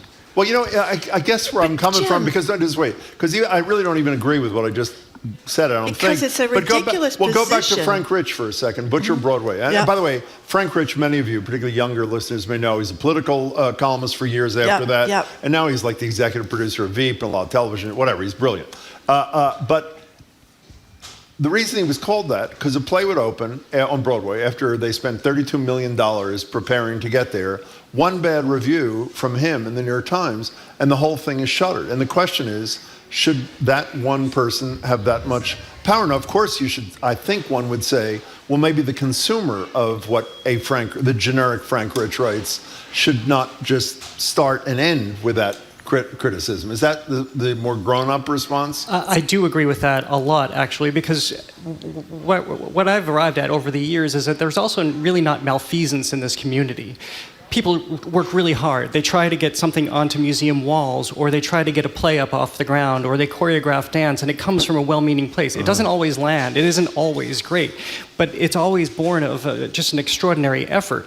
The only time I ever eviscerated something completely, I think, was The Grinch when it came here to Boston years ago, because I thought it was so atrocious and it was so horribly staged, and all of these families were coming and spending all of this money for something that it really looked like people didn't even care about. That was the one time I was truly bothered, and mainly because of what it was doing to families. And if it's a child's first exposure to quote-unquote art, it was just terrible. But things should be allowed to grow, and there should be a community of voices around it. Well, you know, it's interesting on Rotten Tomatoes, which a lot of us go to because it has what the audience thinks about movies and what the critics think about movies.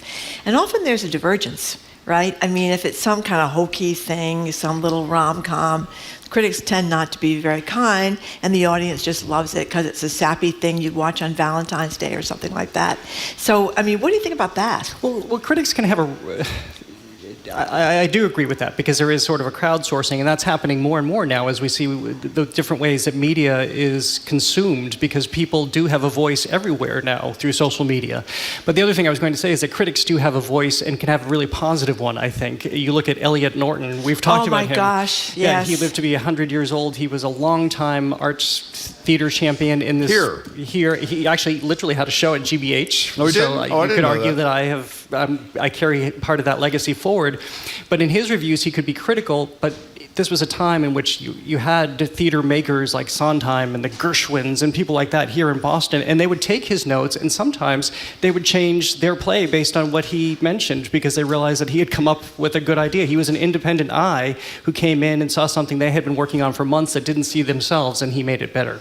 Well, he was also a wonderful gentleman, wasn't he not? He was not a so bar elegant, burner yeah. kind of guy. No. Okay, we're talking to Jared Bowen. So you did this great piece visiting a motorcycle shop in Boston, Madhouse Motors. Tell us about this. Well, I first learned about it when my videographer, our colleague Howard Powell, told me about it. And Madhouse Motors is a place in Roxbury, and it is a bike shop. It's a motorcycle repair shop, one of few in this area, the only one owned by a woman, Jay Shia. And she comes by this very naturally through her history in the Middle East. She showed me one picture of her grandmother riding a bike in Syria.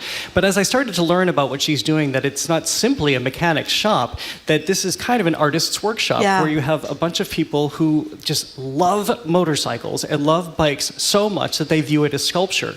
So you can see a piece that I recently did, but you can also visit the place. They have a cafe that she's just also designed and opened, but they turn motorcycles into sculpture, and you can see how she's used saxophones for exhaust, or an egg slicer as the tail light, and just looking at them in different ways, but looking at them as objects of beauty. And you see Jay Shia and her whole team of men at the shop, and that I met when I was there that day speaking to them, and it's just wonderful and engaging and exciting how they look at these materials. We have a little sound from Jay Shia with you. She's the owner of Madhouse Motors, as Jared said, talking about the artistry in her work. Here it is.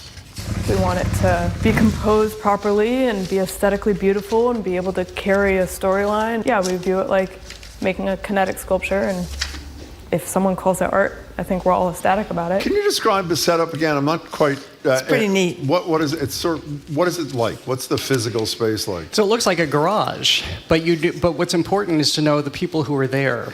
She also, I should mention, went to Mass Art and studied art there and photography, and so she's long had art running through her. So it's a lot about sketches too, and her ideas of how to change the form and make it change, evolve. When I was there, I was also struck because if you look at Picasso, he would often take these objects that you wouldn't think are necessarily art, but with just a couple tilts of the angle, like a bicycle arm or something like that, you suddenly see a bull. But the way that he was able to take these forms and change them, the way she is able to take forms and objects and make them into something altogether different on a motorcycle, that's where the magic comes in and happens. And where is this again? This is in Roxbury. So Madhouse Motors. Madhouse Motors. Great coffee. So what's going on at the Rose Art Museum at Brandeis? So this is a show called Lyle Ashton Harris, Our First and Last Love. It just opened and it's on view through July 2nd. And in some respect, this is an exhibition of an artist really in conversation with himself, because this is about 35 years of his work. And he was having a conversation that a lot of people are just having now about identity. So one portion of his work is his photography and how he represents himself as Billie Holiday or Michael Stewart, the man who was detained by police and died in 1983 in New York, a black man. You also see Lyle Ashton Harris representing himself with the N-word over his abdomen. He is a black artist, and so he is putting forth how he had seen himself be seen by the world. And I think that's one of the conversations that we as viewers have. We walk in, we see how he's representing himself, and it makes us look at the world quite differently. What we also find here are his shadow boxes, where he has collected his history of work and Post-it notes and writing and photography from his grandfather. His grandfather was very much into photography as well, and how he's collected them into these boxes to tell these narratives and these stories. I mean, one of them is around Jeffrey Dahmer and that whole idea of literally consumption, but how the nation was just mesmerized by this story, and so it consumed the story, not unlike Jeffrey Dahmer was consuming people. So you see all of these conversations. They're stark, they're provocative, they're pointed, and it just makes that whole gallery alive at the Rose Art Museum. That Jeffrey Dahmer thing, like #1 on Netflix? Netflix was I watched one episode only because I was curious to know what people were getting out of it, and it was, in my opinion, it was so low rent and so intended to get clicks, as they say. I thought it was atrocious. I mean, cannibalism is always a winner. Well, right?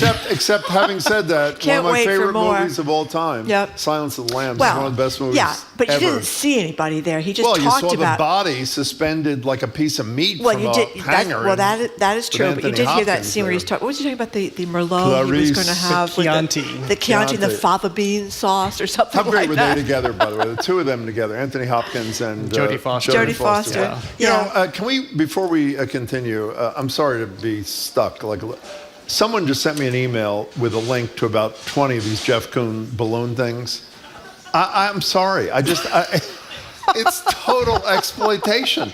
It's like there's one dog, and then there's a purple dog, and then there's a maroon dog, then there's an orange dog, and then there's like a gold viper, and then there's a maroon viper. I mean, it's a total scam. He's got to make a living, Jim. Get off his back. Right? So do you want to defend this guy? And there's a multicolored yourself, Elizabeth Taylor, and there's a multicolored Custer, and a multicolored Marilyn. You're not comparing Jeff Koons to Andy Warhol, I hope. But I'm just saying, artists work in different ways. The first time what was your feeling the first time you saw one of those dogs?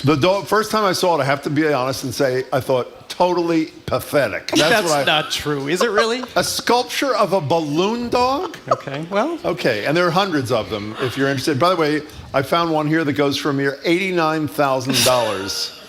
You can get that in Miami. Oh, you went to that Art Z? Is that how you pronounce it, Art Z in Miami? Didn't you go to that I've deal? been to Art Basel. I haven't been to this fair, so I guess I have to return your holiday present now. No, this is really incredible. Okay. Balloon dog. Sorry about that aside. Okay, we got one more to talk about. This In Spirits, Serba.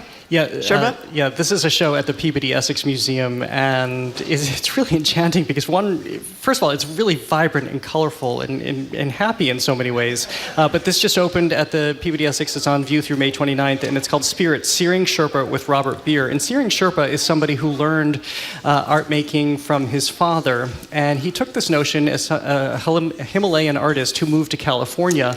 He wanted to depict a spirit, but what happens when many Himalayans migrate and move across the world, does the spirit follow? In his case, he goes to California, so he's living in the United States. And what's the place of this spirit that came out of Nepal, as he did, but now in the United States? And so he's got one image of the spirit just clouded by Coca-Cola and all these magical branding, colorful things. But this show charts the evolution of his spirit and it's how it echoes immigration and migration across the United States. And Robert Beer is somebody who had an emotional mental crisis, as he described it in the 1960s, moved to the Himalayas and began art making, and it takes him 50 to 100 hours just to make a drawing. And this later informed Searing Sherpa as well about how he makes his work.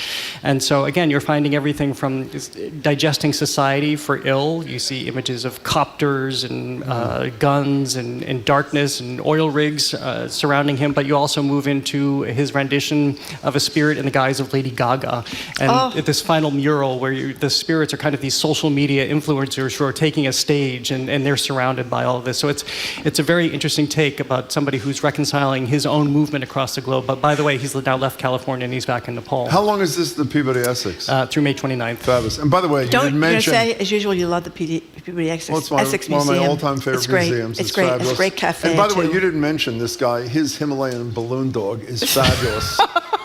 It is so touching. I laughed and I cried, and it was a beautiful rendition. Okay. What are you doing? Do you have any idea what you're doing on the show this Friday? Yeah, What is it? I'm about to waddle over, to Make Way for Ducklings, which has become a musical playing now at Wheelock Family Theater. So we will sit down with the creators of this new musical. Yeah. Oh, that's fabulous. Michael Bobbitt, whom you know because he's also head of the Mass Cultural Council, and we also speak with Nancy Shern, who did the great One of the most sculptures. fabulous people. I did an event with her a couple of months ago. There was a scholarship created in her name in Newton, and I did a Q&A with her in Newton. She's in her 90s. She is one of the most impressive human beings And you know what I've else ever met in my is life. really She's impressive? just The so Wheelock great. Family Theater. Yeah. I used to take my kids there all the time. They put on the most wonderful productions. And if your little kids ever want to be little actors, you can My try kids did that. Yeah, mine too. They You were the can least try out. talented kids in the whole thing. It was incredible. So what if Nancy Shern, who did the bronze ducklings in the public garden, what if she did a bronze balloon dog? Let me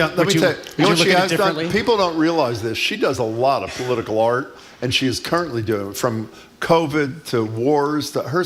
If you have an opportunity, she has a studio. I don't know if you've been to the studio out there. I have not. I was supposed to go. And her, because with she her had kid. I mean, she's got her artist daughter, kids. Ellen, She is brilliant and is a wonderful citizen of this community as there is. I just love. Why are you making a face like that? Because I know you're about to get whipped, and I cannot wait. No, I'm not about to get whipped. This is very exciting. I cannot wait for yes, this. He is. Yes, he is. We're very excited about this. Almost as excited as Jim used to be about balloon dogs and all their different colors I and actually am iterations. excited about the concept. Your whipper has this huge smile on his face right behind because you. he used to work for the competition. That's right. why he's smiling. He's on at the same time as us too, so he's not there anymore. So we can now have him Jared, over it's here great whipping to see you. Jim. Bye, Okay, Jared. Jared Bowen, thank you very Cheer much. for Jared Bowen. Jared Bowen, executive arts editor of GBH News, host of Moving Studio, which you can see every Friday night at 8:30 on GBH, and he is back after filling in. Thank you very much for me when I was. You were great last week. When I was Thank off you. for a Very couple of kind. days last week. Thank you very much. Okay, coming up, as we just said.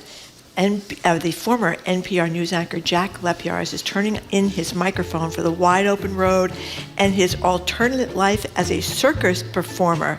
We cannot wait. He's got his whips. Jacques the Whipper joins us next at the Boston.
We're public radio, so what's important to us is what matters to you. I'm Paul Burns. I like to be called as Burns. I'm from Roxbury, and what matters to me is helping people understand that we can all stop gang violence, and it takes a conversation to save a life. And I feel like the more people we have on hands with just understanding that it takes a conversation, then these conversations can help people from dying.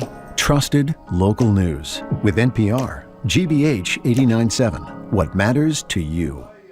Our programs are made possible thanks to you. And the Simmons Leadership Conference, Tuesday, March 14th, in person and online. A day of inspiration, skill building, and networking. Featuring Carla Harris, Amy Purdy, and Indra Nooyi. InclusiveLeadership.com. And Emerson Colonial Theater, presenting Into the Woods. The Tony and Grammy Award-winning Broadway musical is coming to Boston March 21st through April 2nd. Tickets at EmersonColonialTheater.com.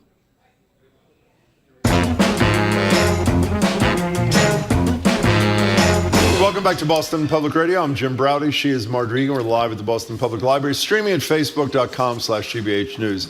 You may have heard of our next guest if you ever turned the radio dial ever so slightly to our NPR neighbors down the road although we really wish you hadn't, or if you frequent the local Renaissance fairs or watch America's Got Talent. Marjorie knows we have these discussions with Jamie. We try to have someone who's an expert with a whip on the show every week. This week's contributor is Jack Lepiarz. He spent 13 years at BUR as a news anchor during our time slot, nationally on NPR, but he's done with all that now, opting to cultivate his weekend personality full-time as circus performer Jacques the Whipper on tour and on TikTok with millions of followers. Jack, it's really great to meet you. Thanks for being here. Thank you. Well, Thank you. It's let my me pleasure. tell you, people are in for a treat here because I saw you on TV with Simon Cowell and the whole thing and your other videos. I mean, you were really good at this. But I think as I just asked you, how did this happen for you, Jack? So I think the people like here, news anchor leaves to run away and join the circus. Exactly. They don't realize, for me, it's just running back to the circus. I grew up in the circus. First 6 years of my life were with the Big Apple Circus. Then we did Renaissance fairs across the country when I was a kid. I have been performing in and around Boston since I was 18 years old, so almost half my life. So you were little when you began to learn whipping and throwing knives and all these other skills I you've got? learned how to crack a whip when I was 7. I learned how to throw knives when I was about 14, 15. Oh my so, God. I read that your father was in the Big Apple Circus, which both of us used to take our kids to all the time. What did he do in the Big Apple Circus? So he was, I hate to say this, he was a clown, but because that Which clown was he was Mr. Fish. But that engenders this image of white face paint, big clown nose. He didn't have that. He was sort of a clown, backup ringmaster, variety act. He did a whip act there. He did a knife throwing act there. He did, in between the acts, comedy bits with the other clowns. So he was sort of a jack of all trades there. So is there like a generational thing? This knife throwing thing, which freaks me out almost as much as the whip. Does this go back beyond your father, or is your father the initiator? No, he's the first one. So he grew up son of a factory worker in just outside Detroit, Michigan. He wanted to be an actor, and he was doing a year abroad in Colombia. Realized that with theater, you can't reach everyone, but with circus, you can reach everyone, regardless of socioeconomic status, education, and he wanted to go anywhere in the world and educate anyone wherever they are. So you're trying to make a living full-time now. You'll tell us how that's going as a whip guy. Other than like the S&M crowd, who is like really... Well, I'm trying to be honest. I mean, that's a constituency. I'm sure there are a lot of people here into that. That's right. You want to raise your hand? No, actually, you don't need to. Kids must go. I mean, by the way, we both saw you on America's Got Talent, and we were sort of adults. It was spectacular. Who's the audience for this kind of deal? Well, the audience is really anyone, because so what I've done is I've tried to take, sort of the old school circus tricks that are, whip cracking, and try and update it for a modern audience. So the big thing that has gotten me noticed on social media is musical whipping. You give me a song, I will make a beat to it and make up whip-related lyrics. You did one in Latin or something. Yeah. Didn't I see that? Yes. I mean, what is wrong with you? I have a lot of free time now. So the audience is explain. I don't buy this. When I read about your thing after I saw you on not Simon Cowell's show, but what is his show? But America's Got Talent. What I read was when you went out onto the stage, it was not agreed upon in advance that Cowell was going to put a stick between his knees and let you.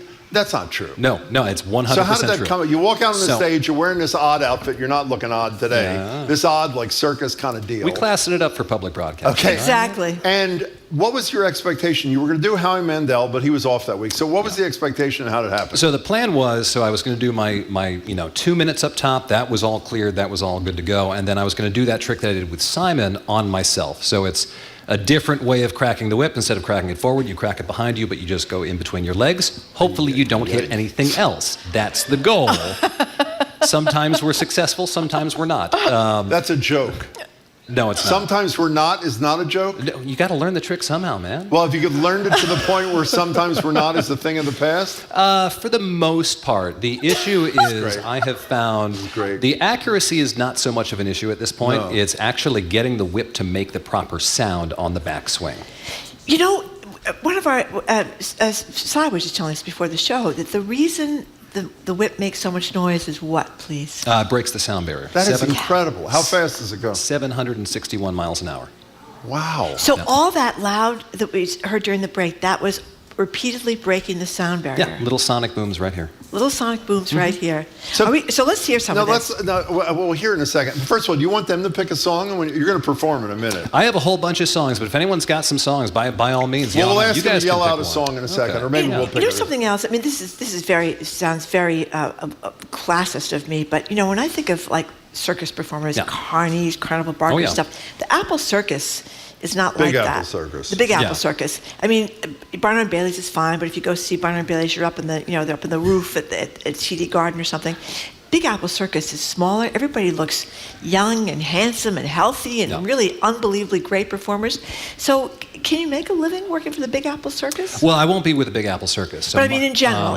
General, yes. So my father has commented that he had to leave the circus when I was 6 years old to make more of a living. Okay. So he actually started his own show. He did schools, theaters around the country. But yeah, I mean, the Big Apple Circus, also to your point and why it's more of an intimate, it's more based in the European model of circus, which is not the big three-ring circus that's Barnum and Bailey. Yeah, it's for anybody that hasn't done it, I think it's just the best experience ever. So I'm trying to avoid what we're going to do together. We'll get to that in a minute. You broke how many Guinness records do you hold? I hold one. I've set 4. And what is the one you hold? Most bullwhip cracks in 1 minute. And it's like 300 or something? 298. 298. I was very upset I didn't get through. And when someone in the story we read about you breaking the Guinness record said, "Who really cares?" You said, it's a quote from you, "Plenty of people in the whipping community know the record." I'm sorry to return to the same.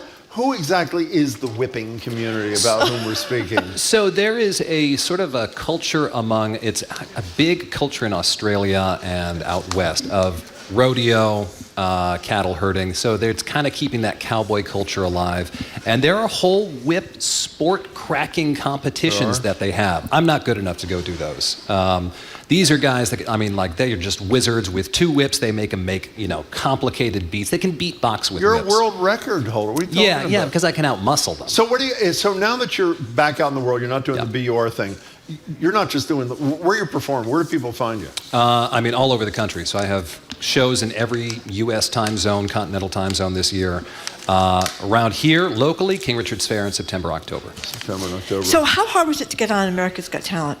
What do you do? Well, they actually reached out to me. Oh, they did? Yeah.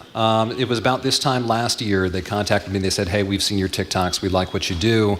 Do you want to come on the show?" And then from there, it was about 3 months of working through everything. I had to send them some extra show footage, send them a clip of here's what I think I could do within 3 minutes, and then we tweaked it together, and then it was just flying out and doing it. Okay, I'm sorry to return to a variation of the same theme. So you're at a bar. Yeah. And I sit down next to you. And you say to me, what do you do? Jim is your name, right? Yeah, I'm Jim. I do radio on a public radio station in Boston. What do you do? How do you answer that question? What do you do? It depends how much I want to, talk about it. But what do you say? But I would say I'm an entertainer. Oh, what kind of entertainment do you do? I do circus entertainment. You do? And what kind of circus entertainment do you do? I crack whips like Indiana Jones. Okay, that's actually a fairly good answer. I forgot about him. That's right. He was a big whip cracker, was he not? Everyone forgets about him. Yeah, that's right. He was tremendous at it. He's playing some role in the Yellowstone. Kevin He's doing the pre-Yellowstone. Can we talk about me for a second?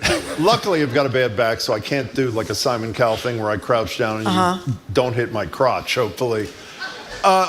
What would you propose? I haven't agreed to this. What would you propose I do to allow you to whip it? So what I would suggest is to have you just hold a target out in your hand. Yeah. And I'm going to hit it once because I haven't rehearsed this trick in about a month. That's great. So, normally I would go, I'd hit it 3 or 4 times.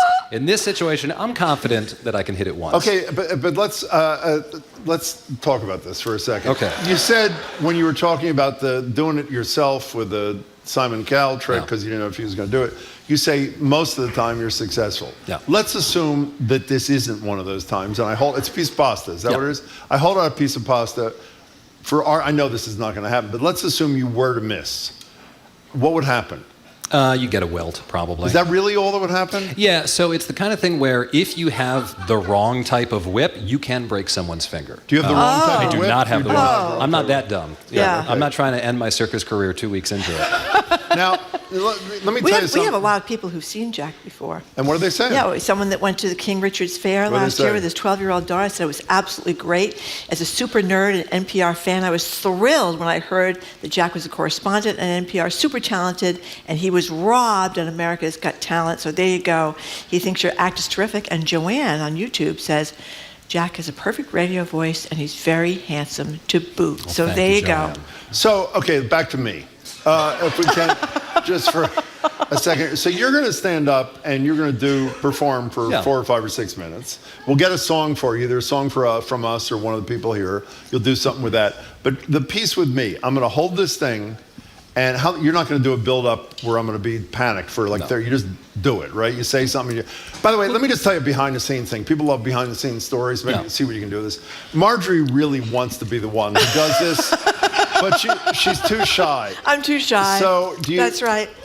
Okay, so what are you going to do for us, including do the thing out of the... So I think we're going to do the bit with you. We're going to save that for the end, just to make you a little more nervous. Okay. Yeah, I'm going to go out. I'm going to do some whip songs, maybe do a little bit of fancy whip tricks. Nothing spectacular, because like I said, I'm a little out of practice here. And also, I don't want to deafen everyone here in the studio. So here's the fun thing about interior spaces. What? Whips get a lot louder in here. Yeah. So we're ready. Yeah. We're ready. Let me ask you something before I know this is not like an audience participation show, but how many of you would do what I'm about to do with this guy who hasn't practiced in a month? Can you raise your hand?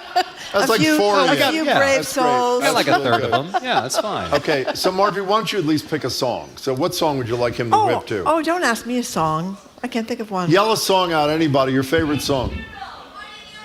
What'd they say? I think I heard Yankee.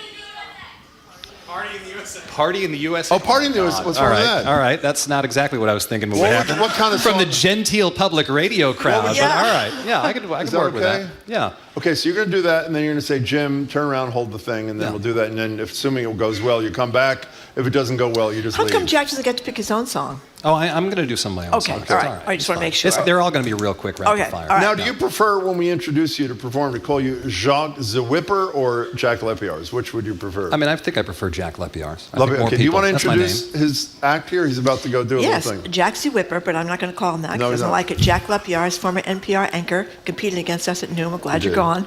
Is now here to show us what he can do with a whip. Let's hear it for Jack Lepiards. Oh my God. Okay, Jim, get ready. I'm not getting ready. I'm glad Jim, I'm just going to preset this target here right there for you. Right there. So when I first started performing, I was street performing, and I realized that you can't just like crack a whip and yell at people to come watch the show, because it's a little jarring. If you just come out and be like, hey, I'm Jack the Whipper, come see the show. It doesn't quite work like that. So I realized you needed to do something to get them to come on in. So what I started doing was a little something along the lines of this. Buddy, I'm a boy and I brought 2 whips and I brought them out here to do some tricks. They told me not to sing, but that's my thing. So everybody, let's get to the whipping. Singing, we will whip you. Or you do something for the kids that goes a little, We're not done. You do something for the kids that goes a little along the lines of, who draws on a mustache and necks like a clown? Jack C. Whipper! Or you can do something that's more from like Jim's time, where you go, hello audience, my old friends. I'm here to whip for you again. Or let's try Party in the USA. So I crack my whips up, I'm here at the stage, cracking my whips at the fair. Cracking my whips like, yeah, throwing them up like, So, Jim, here, now you can clap. That's all right. So, Jim, there are 2 ways we can do this. So we can have you just hold it out to your right. However, I'm not used to having the target on the right side. So if you are able to, can you reach it out right there so it's in the foreground? I don't want you to move. Can you just reach, so turn and just reach it there. Like this. Just like that. Can you hear me, or is it only my son? No, this is not that funny, Marjorie. It's a rather tense moment for me. Now, does a brave person look at you, like I always want when you're holding the ball for like a field goal to win the game, like the Chiefs beat my hometown team, the Eagles, does the kicker look at close his eyes in the ball holder? Do I look at you or do I look away? I should look away. I think whatever you're most comfortable with. The one thing I will say is no matter what, do not move. Do not move, Jim. If I whip you, the rule in circus is you don't tell anyone and you don't flinch. Okay. But no, so what I'm going to try and do is I'm going to work my way in. So I'm not probably going to get it on the first time. I'm going to start here, make sure that I'm set, and just work my way in.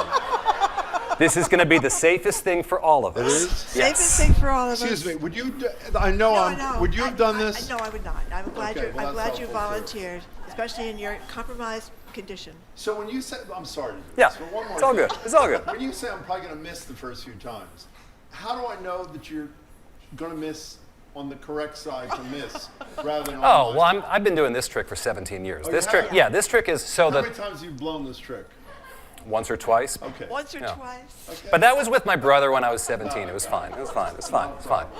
So to give you, just to make you a little bit more comfortable, Yeah. the trick I did with Simon, I had never ever done on stage before when I did that. Wow. Yes. This trick I have done thousands of times on stage. Yeah. You know that he announced right after that show he'll never be able to have children. Did you know that? Sorry. Okay, let's just do this. We'll be fine. And don't do a huge build-up. Just do the damn Yeah. thing and let's go. We'll be fine. We'll be fine. Okay? Yeah. You When you're ready. understand what I'm saying? I understand. Here we Okay, go. is this good enough? That's fine. All right. So I'm going to get my target. I'm not hitting it. I'm not hitting it. I'm just getting my space here. Okay. All right. We're good. Jim, if you could you tilt that target down just a little bit? Perfect. Thank you. All right. Here we go. Hup, hup, hup. He's fine. He's fine. No issues. No reason to be concerned. Oh, how was I? I was good. That was fine. That was fine. You were fantastic. That was really good. Yeah. That's your souvenir. You can take that home. Make a nice spaghetti dinner tonight. How many times when you were a kid learning Wow. it must take hours and hours and hours. Yes. It takes hours and days and weeks and all of that. And basically going out in your backyard when it's 30 degrees in the middle of January and practicing. And does you have carpal tunnel syndrome at all? The wrists I don't get a huge issue with. that's good. The issue I've been having is my left shoulder and my right shoulder and my left elbow recently. So I've spent most of this winter trying to rehab them, get them where I want them to be. So are you doing more performing or are you coming back to sit with us? I'll come back and sit Okay, with cool. you. Let's hear it for Jack Lepio. Now, one time when I was a reporter, I was sent down to cover this actual was happening, a fetish fair in the Holiday Inn. And her dentist was at the And fetish fair. my dentist was at the This is totally true, in a French maid's outfit. Is no, that he true? wasn't Yes, in a he was. No, he was in a motorcycle outfit. He was in a whatever. motorcycle Okay, sorry. outfit. But in any case, and they sold whips there because they were doing it for sexual things. But a whip like that, I mean, how much those things cost? Those are very fancy, dancy whip. That's just not a regular old crop whip. It really depends. Can we turn his headset on, please? No. There we go. It depends. So if you're talking about those purple whips that I was using up top, those are actually pretty cheap because they're made out of paracord nylon. They're about $175 each. The leather whip I used for the target cutting, that's made out of kangaroo leather. That's probably about $400 today. Oh, wow. Yeah. And are those whips made for like what you do, or they're not used for herding sheep or anything like that? You could use them. Because the biggest point of herding cattle is you want to make the sound Yes. to keep them in the herd. But no, these are mostly, especially the purple ones. Purple ones are just made specifically for performance. Okay. They're called performance hybrid whips. What went through, you were at BR for 13 years, right? What went through your head when you decided to say, You could do I'm going this, to give Jim." this up, and I'm going to give this up and do this whip thing for a living, or at least, I'm serious. What kind of thought process? Well, it was becoming, the money was getting hard to ignore. I blew up on TikTok in October of 2021, and I spent the last year saying, well, let's ride this wave and see where it goes. And starting in about August of last year, suddenly I was making more money outside of the building than I was in the building. That's a good reason. And now it's only gotten to be more of a disparity over the last 6 months. So is this, can you see yourself doing this? You're in your 30s, right? I'm in my 30s. Can you see, your dad did what? My dad's in his 70s, and we'll be performing together this fall. Is that true? Oh, that is great. Where are you performing together? King down at King Richards? Richards. Yeah. What about That's your shoulder and fabulous. your elbow, though? That being a clown is one thing, but this takes a lot of physical strength, doesn't it? Well, it takes a certain level of strength, and there are certain tricks that are harder than others. The thing is I've dealt with minor injuries and not so minor injuries over the years, and you work within the limitations you have. So if this shoulder starts to become too much of an issue, I switch and I use my left hand for a few shows. Okay. If my left elbow becomes too much of an issue, switch back to the right. So when you think of the people you see, the figure skaters, like in the Olympics and stuff, what do they do? The triple axel, that's some big deal. Where they can actually, what is the triple axel of whipping? Is there some kind of super duper trick that you aspire to? There is, and I've been trying to get it. It's called Hassett's Four Corners. So it's a trick that takes, it's just all arm strength. You crack the whip here, behind your head, and then on your right side, back and forth, and it makes this sound. And you can do all sorts of fun beatboxing music with it. I can't do it. I've tried to get it. So is there sort of some guru of whipping that you have followed and know about these different maneuvers? Who is the? His name is Adam Winrich. He's based out of Wisconsin. It was his record that I broke. I've set about 4 world records. He has set something like 34 world records related to whip cracking. What are the 3 I didn't ask you about that don't? I assume they've been surpassed. What were the other ones? So 3 times the most whip cracks in 1 minute, and then 1 time most targets hit with a bullwhip in 1 minute. Wow. Yeah. How many targets did you hit with a bullwhip 70. in 1 minute? 70 in 1 minute. So obviously that's less than 1 a second. It's more than 1 a second. More than 1 a second. I think it's 88 now. Yeah. Marjorie mentions all the time that when I was an advocate in my former life, Howie Carr used to call me a leather merchant in Provincetown because I owned a store there that sold leather. Someone texted in, former Provincetown leather merchant gets whipped live on NPR. That's right. There you That's are. right. Hey, what happened to the knife throwing? Why'd you decide to give that up? Because it's dangerous and it's scary, and I'm not very good at it. It's dangerous and scary as opposed to whips. Is that what you mean? Yeah, well, here's the thing. If you're an inch off on the knives, you stab someone. Right. If you're an inch off on the whips, they get a welt. So. Yeah. Okay. I've never seen that in the circus. People throw the knives at their heads. Yeah. Oh my God. Oh yeah. I mean, I bet there have been a lot of Why don't we do that next tragedies. time you're on? Let's try that next time. Sounds like a plan. I mean, did you hear about those tragedies from your father that was on? Marjorie's really into this, I'll tell you. I mean, did you hear about these things, or the things that have gone wrong, like at the Apple Circus? Oh, I've seen I've seen a lot. Big of Apple them. Circus. Sorry. Yeah, I've seen a lot of. I mean, I haven't seen anything terrible. I mean, when I was a kid, one of our acrobats at Big Apple fell and shattered his ankle. But that's, I was, I think, 3 years old at the time, so I don't know. So you didn't see any terrible knife throwing accidents or anything? No, I've been hit with a knife once, and it left a cut. It wasn't terrible. It was okay. Where? On my leg. So, yeah. Well, how did I do? If you had a rate in terms of people who've done this trick with you, how would you? What kind of rating would you give? Absolutely, 11 out of 10. 11 out of 10. Yeah. 11 out of 10. There you go. If people want to find you either on TikTok or the web, how do people find you? Best spot to find me, jackthewhipper.com or jacqueszwhipper.com or jacklepiars.com. They'll all go to my website that has links. That has my full show schedule. It has links to all my social media.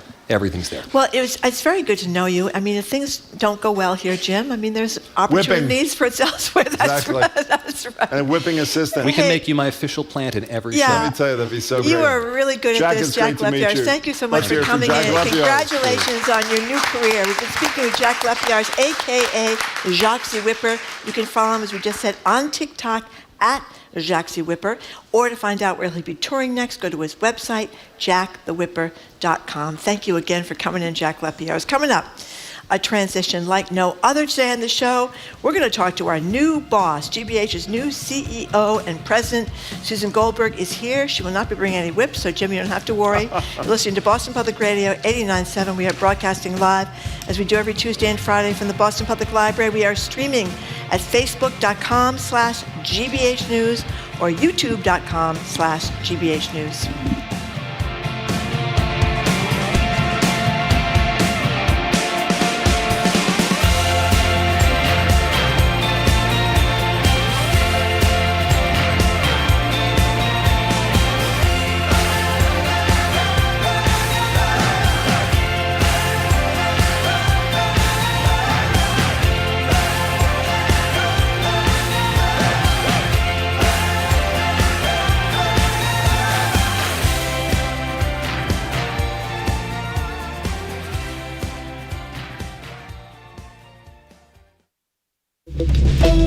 I'm Arun Roth. Coming up on GBH's All Things Considered, the company making the T's updated red and orange line cars has been plagued by problems, but they're getting ready to deliver a new set of trains. Worcester police officers will soon be equipped with body cams, and Governor Healy and Lieutenant Governor Driscoll are both out of state. We'll learn what that means for the Commonwealth's chain of command. Those stories and all the day's news starting at 4 on GBH's All Things Considered. Support for our programs comes from you. And Safety Insurance. Cyber coverage from Safety Insurance covers data restoration, data recreation, system restoration, and more. You can ask an independent agent about Safety Insurance. Safety Insurance. They'll help you manage life's storms, even the cyber kind. And the Boston Philharmonic Youth Orchestra, performing Bartók and Tchaikovsky March 10th at Symphony Hall. Conducted by Benjamin Zander. More at bostonphil.org. Trusted. Local. News. You're listening to 89.7 WGBH, HD1 Boston, online at gbhnews.org. GBH News with NPR. What matters to you.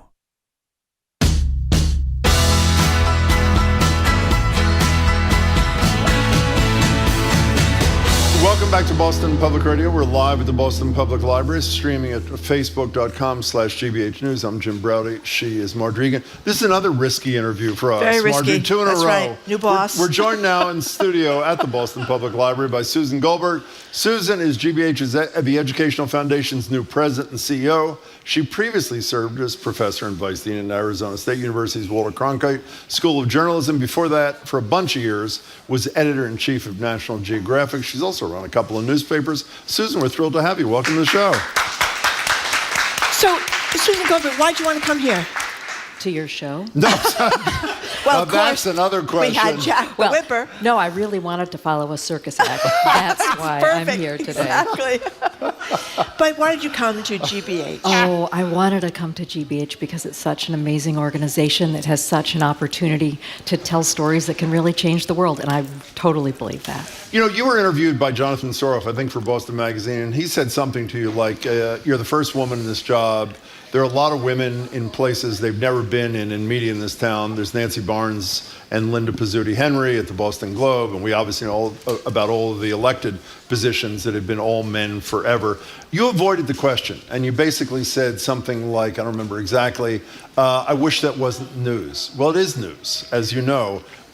What is the impact, in your essence? What will the impact be of almost a total takeover of leadership in this city and state by women in the last maybe 12 to 18 months? Well, I was really surprised, actually, when I came to Boston and I realized there were so many women in charge of so many different things, and I keep waiting for somebody to do that story, hint, hint, my colleagues. But I don't know what the impact is going to be. What I do know, though, and I didn't mean to avoid the question, is I really do believe that when women are put in leadership roles in any field, whether that's media or politics or banking or law or whatever, when that isn't a national news story every time it happens, then we will be in a much better place as a society, and I truly do believe that. So since we're not there, other than the fact that there are different people sitting in the governor's chair, as running the Globe, running GBH, and I can go down the list, is there like a qualitative thing that you think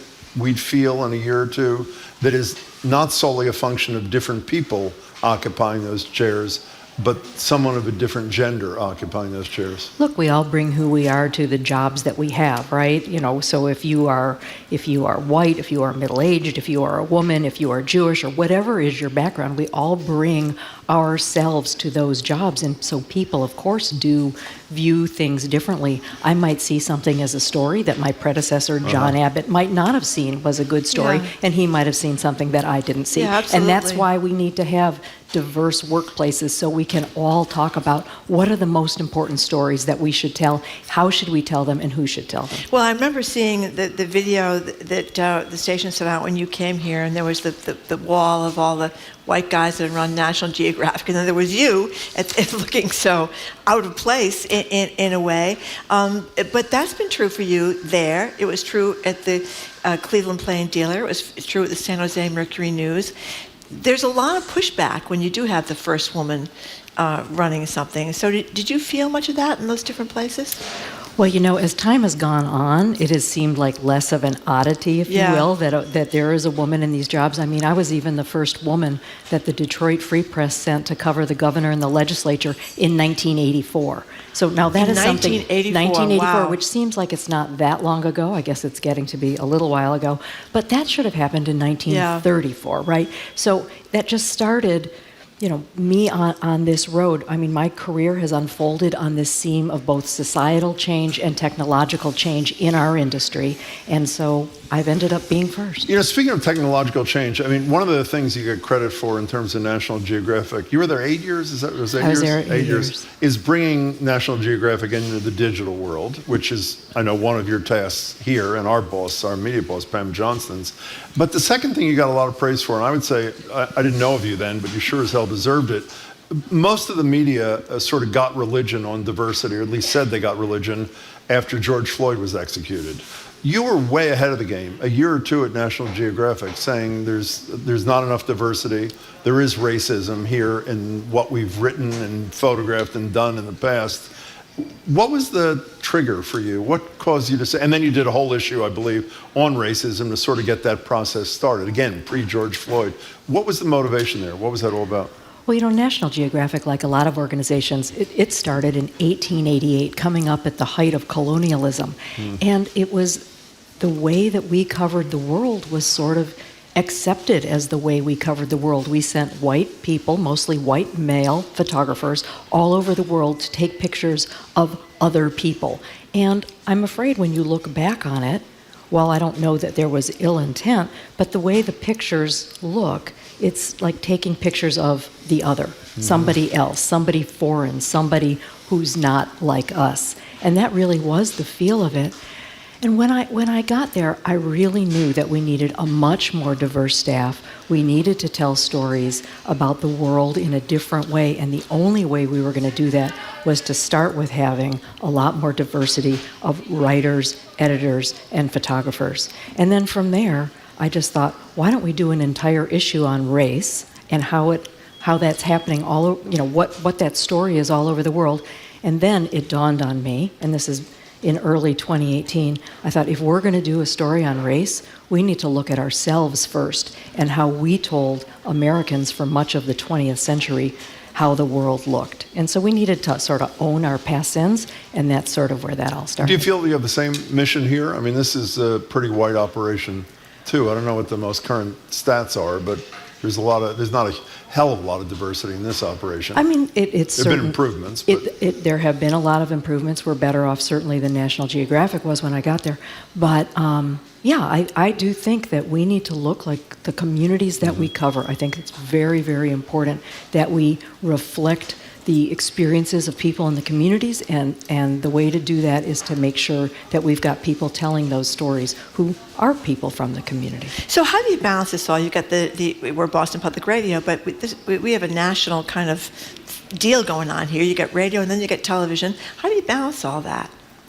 Well, it's one of the things that really drew me to wanting to come here is our ability to connect with people across so many different platforms and in so many different places. And you didn't even mention the amazing children's content that we produce that I am really excited about. I mean, the idea that we could help some of the nation's most vulnerable children and help them recover their reading skills and recover their math skills, so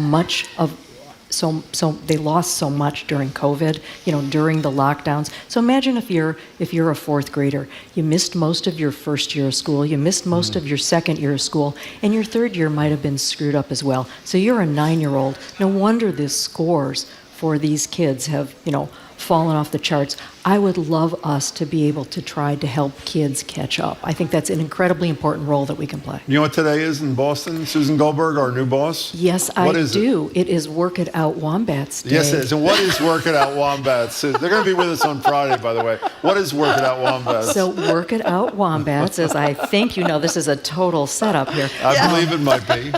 Is our new kids show, and it just launched last week. And it is about 3 marsupial siblings who help kids with computational thinking. Well, what is that? That is the process of working out problems breaking down problems into small chunks so you can figure things out. And they live in a treeborhood, a very diverse animal neighborhood with all different kinds of families, and they work out these problems. They're really cool. Isn't Zeke from Work It Out Wombat somewhere in the audience? I didn't even see it. I think I see Zeke in the audience. Talk about not paying attention. That would be Right? me. We're talking That's to really Susan neat. Goldberg, who's the new leader of GBH. You know, but the children thing is such an important thing. I mean, my kids are grown and gone, but the television that they watched, from Sesame Street to Where's Carmen Sandiego, to all those great shows, I mean, that was a huge thing for them.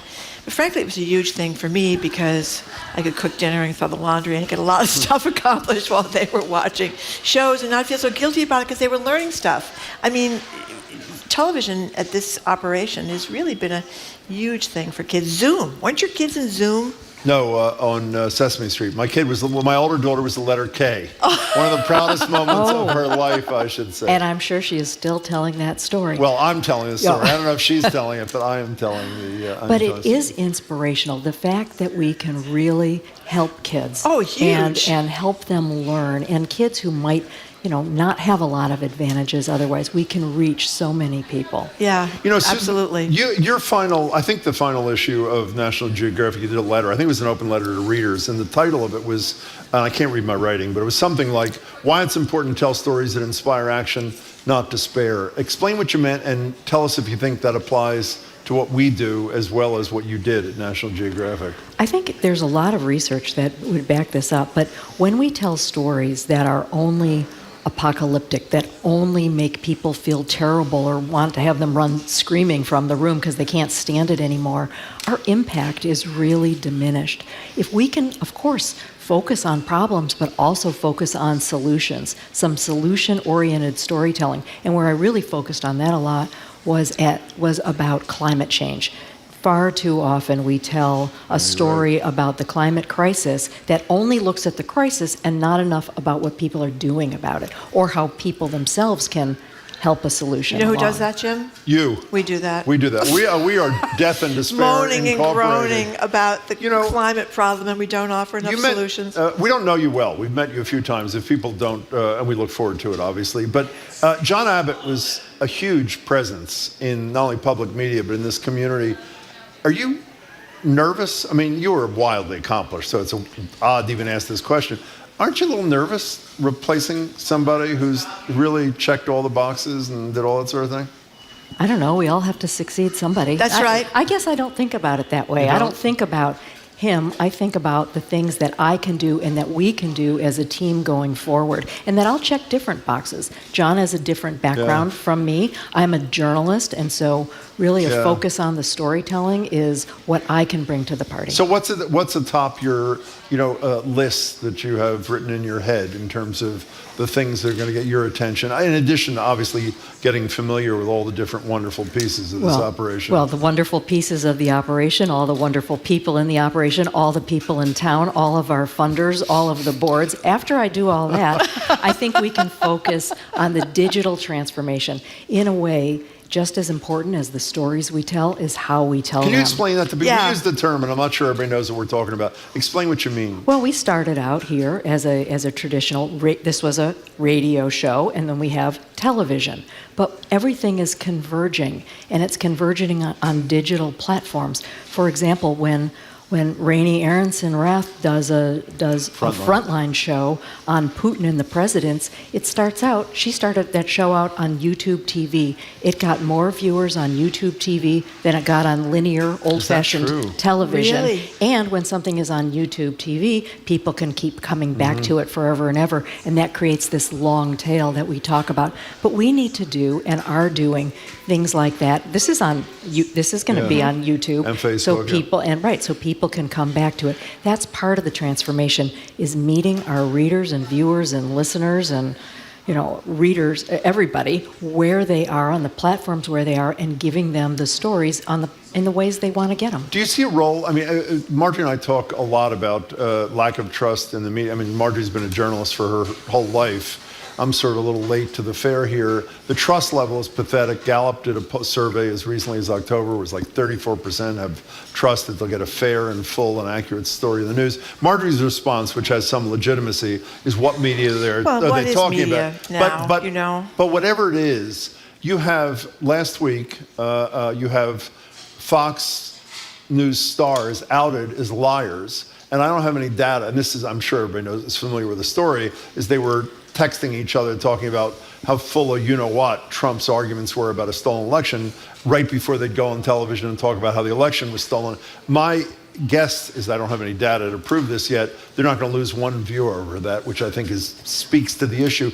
Do you have a role in trying to reestablish trust in the media in general in this job? I think we all have a role, you two and you too, but our whole organization has a role. We are the most trusted news organization in Boston. Public media scores higher on trust scales than other and commercial media. So that's an advantage, but we really need to press that advantage by doing work that is accurate, that is fair, and that is transparent. And anything that we can do, that will help us down that road can only help. One thing that gave me a lot of encouragement was I saw some viewership data from NOVA, our science program. It's a great program. It's a great program. Yeah. And what it showed was 1/3 of the people who watched identified themselves as Democrats or liberals, I would say. I think liberals, 1/3 identified themselves as Republicans, and 1/3 said they were somewhere in the middle. Now, I don't know any other medium, any other broadcaster that could put up figures like that. And why is that so important? Because it means you're not always preaching to the choir. To your point, Fox News, they're talking to the same people. Take an organization on the left side, they're talking to the same people. We have an opportunity to talk to a much broader audience, and that really matters. How do you like Boston? You didn't have a lot of experience here before. No, I really hadn't spent a lot of time in New England. Well, this morning when I woke up and I saw snow rain, I was not really that happy. But I really am having a good time exploring Boston. It's been so much fun, and my husband's come up quite a bit also, and we've just had fun going through different neighborhoods, different restaurants, just wandering around. It's been fantastic. Yeah, you picked a good winter to come because it's been the warmest one. Yeah, but that's not good. That's a climate. That's a climate yes, problem. It is a climate. It is a climate thing. You mentioned that the viewership on YouTube is growing. We're a different thing because we have a lot of donors and we have pledge drives and stuff like that. But the problem for so many media operations is the money from YouTube. We don't have the ads in the classic kind of way. So how do you look at that?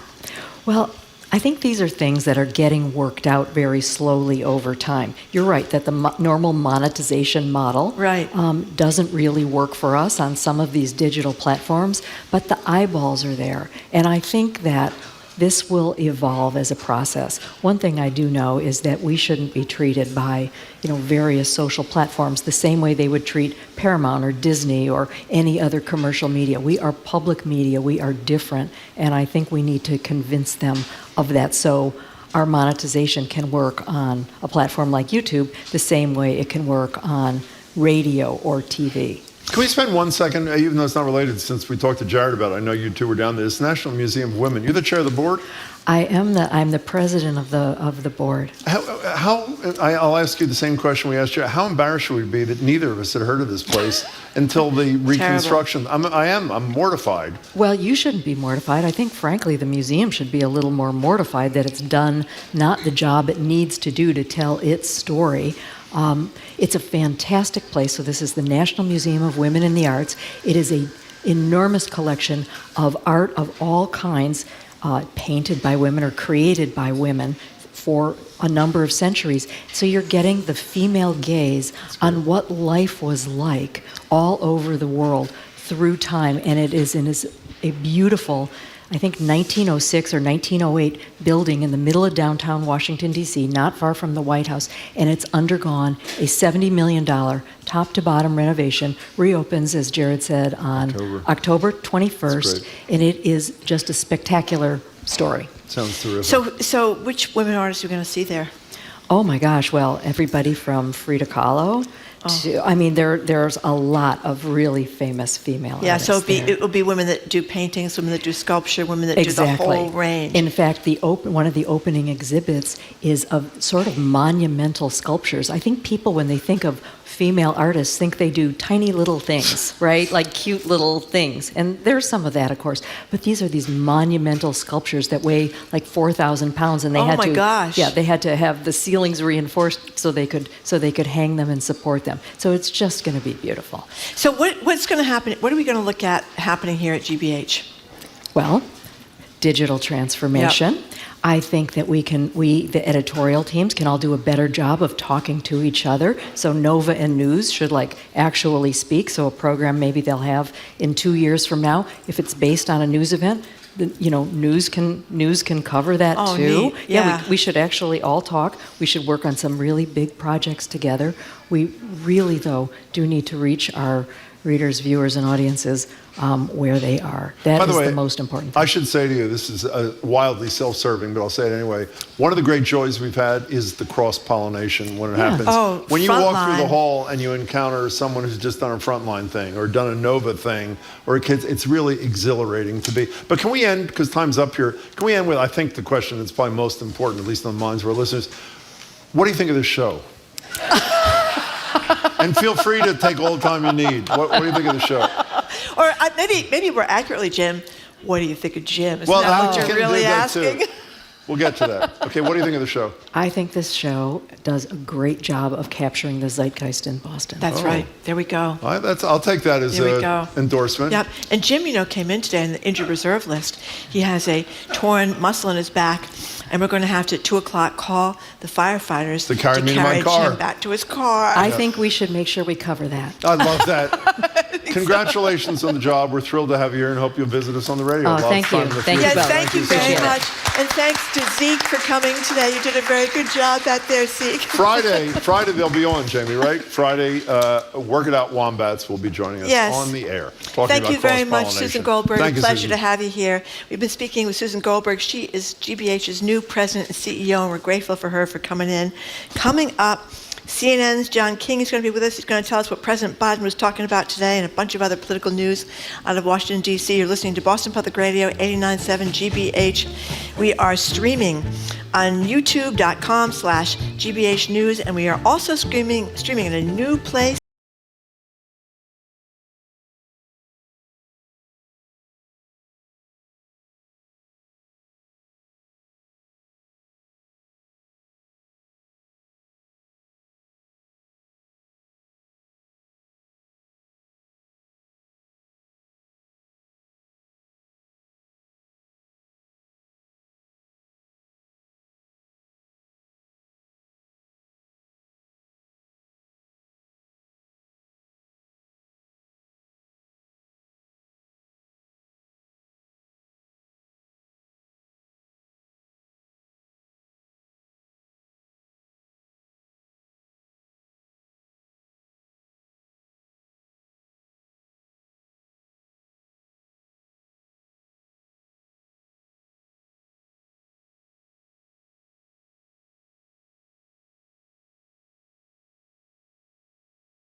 Being a GBH member has many benefits, including access to thousands of hours of PBS programs through GBH Passport.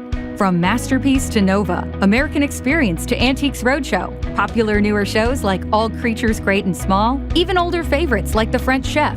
And it's all included in your GBH membership. So if you're already a member, just register online today. Or become a member and start streaming your favorite PBS shows at gbh.org/passport. Support for GBH comes from you and the DeMoore McKim School of Business at Northeastern University, where students can learn by applying classroom lessons to business challenges. MBA, master's degrees, and graduate certificate programs available. northeastern.edu/business. And Hamilton Garrett Music and Arts, presenting Grammy winners Take 6 and honoring Patrice Rushen, Sunday, February 26th at Berkeley Performance Center.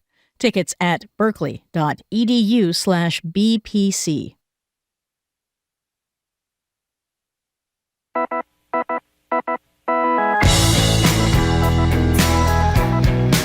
Welcome back to Boston Public Radio. I'm Jim Browdy. She is Marjorie Egan. We are live at the Boston Public Library, streaming at facebook.com/GBH News. We're joined now on Zoom by John King. John, of course, is CNN's chief national correspondent, host of Inside Politics, weekdays at noon. Hello, John King. Hello, how are you today? Hey, and to you. We're great, John King. Thank you for joining us. So what should we know about what President Biden had to say today about the war in Ukraine? It was a pretty tough speech, a pretty resolved speech, a pretty defiant speech, given that it came a couple hours after Putin's speech, where he said, look, Putin was wrong, thought we were going to blink, thought the West would fracture, thought the West would collapse. 1 year later, Kyiv is still free, Ukraine is still a democracy, and we're in this as long as it takes. It was crystal clear this was a, sorry, Mr. Putin, you're wrong speech. And also crystal clear that the president believes he can keep this coalition together as we head into now a second year of war. I think there are a lot of questions about that. The Chinese foreign minister is in Moscow today. Is China about to start helping Russia in the war? The intelligence community in the United States seems to think that's possible. Can the United States and other countries rush more tanks and heavy, more muscular weapons to Ukraine?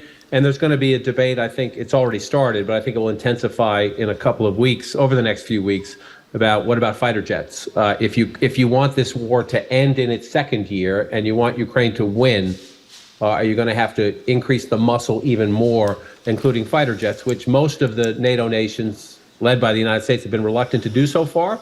We'll have to see if that holds out, if that keeps. You know, John, I want to talk about whether or not the Republican majority in the House will support those kinds of, that kind of help. Before we do, if we can just go back in time, I thought what Biden did on President's Day was totally beautiful and a wonderful thing for democracy. If people haven't read the stories about this, secret flight, 10-hour train ride in, 10-hour train ride out, is this getting generally rave reviews, or is this the same partisan crap like everything else? Look, I think you see, Jim, here, you see the divide in the Republican Party, without a doubt. The more establishment Republicans, whether it's Mike McFaul, who's now the chairman in the Republican House of the Foreign Affairs Committee, or Senator Lindsey Graham over in the Senate, saying, good for you, Mr. President. This is important. It's important. It was brave. It was risky, but it's important for the United States to show the resolve. You see others. It's a minority in the Republican Party, but it's a growing minority, and it's a loud minority, saying, why isn't the president in East Palestine, Ohio, for example, where you had that horrible train accident? And why is the United States giving all this money? I do think if you look, Jim, the next election is a long ways off, right? But if you look at the pictures today, the outdoor speech in Warsaw, Poland at Castle Square, it's a beautiful sight. The pictures of the two presidents, Biden and Zelensky, walking in Kyiv, even as the air raid sirens were going above them. The optics of the last 2 days are very powerful for this White House, especially if you contrast it to Putin giving a speech inside a room with the Russian bureaucracy, a bunch of people in their chairs who had to be there. I think the president is winning, frankly. It's not a Democrat or Republican statement. If you look at the optics of the last 2 days and the message of the last 2 days, they've been good days for the President of the United States. Does that mean that funding Ukraine, how much U.S. taxpayers' dollars in a second year, potentially a third year, will not be an issue as we move forward? No, it will be an issue. I think most Republicans are with him, but I do think public support has dropped a little bit. And I think that's part of the president's challenge, not only talking to Vladimir Putin, but trying to remind the American people, this isn't just about Ukraine. This is about values. This is about democracy. Exactly. And to that regard, again, I hope it's not a partisan statement. I've said this before. There were a lot of people who thought NATO would crack. There were a lot of people who thought within NATO, maybe Hungary first and then somewhere else, the new prime minister of Italy, the new chancellor of Germany, if you go back a year ago, the French national elections and all that. They thought there were potential cracks, and that Putin clearly miscalculated Joe Biden. And so I think the president had every reason to be proud today in saying, you were wrong, Mr. Putin. We have kept this together. That does not mean the challenges in year two won't be significant, and it won't mean there won't be some voices here at home. It's perfectly fair in a democracy to say, where's the money going? Are we sure it's being well spent? Of course it is. Are we sending the right weapons? Are the Ukrainians, do they have a good battle plan? Those are all great questions. The idea that we should just turn our back, I think, is a debate that is a small minority. But part of the challenge for the president was just to remind people of the bigger stakes. And sorry to ramble, but one thing he did say I think that was important. He said, this is the world's challenge for at least the next 5 years. That's not just about Ukraine, and it's not just about Putin. That's about China, Taiwan, China's attempt to march around the world and exert its influence. So Ukraine has become round one, if you will, in the protect democracy and stare down the autocrats. John, before we leave the subject, am I right that I read he's the first president, at least in recent times, if not ever, of the U.S. who's gone into a war zone that was not controlled by our troops? Is that right? Yes. Yes. I did a trip with George W. Bush to Iraq when he was president. It was still a dusty time there, but the green zone was fully controlled by U.S. troops then. Amazing. One last thing about Ukraine. You mentioned the debate about intensifying, giving more fighter jets to Ukraine. At the beginning of this terrible tragedy over there, people talked about, what's going to push Putin to some kind of nuclear, even a small nuclear weapon is obviously horrible. I assume that's still the concern about the fighter jets? Yes, that it would be viewed as an escalation to the point where Putin might lash out that way using some sort of if there is such a thing, a small tactical nuclear weapon. I mean, a nuclear weapon to me is a nuclear weapon. I know there are scientists listening or people smarter than I am listening. Yes, there's difference in size and scope. To me, using a nuclear weapon of any size is just an unthinkable, horrific escalation. And then beyond that, the president of Moldova was in Warsaw today, for the president's speech. She is worried that Putin wants to cross from Ukraine into her small democracy. And so, would Putin push in other ways as well? Would he bring Belarus? Belarus is helping from if you look at the map, Russia uses it as a staging ground. Russia flies over it all the time. But do you have more, actually have Belarusian troops go in as well? So there's a worry about escalation.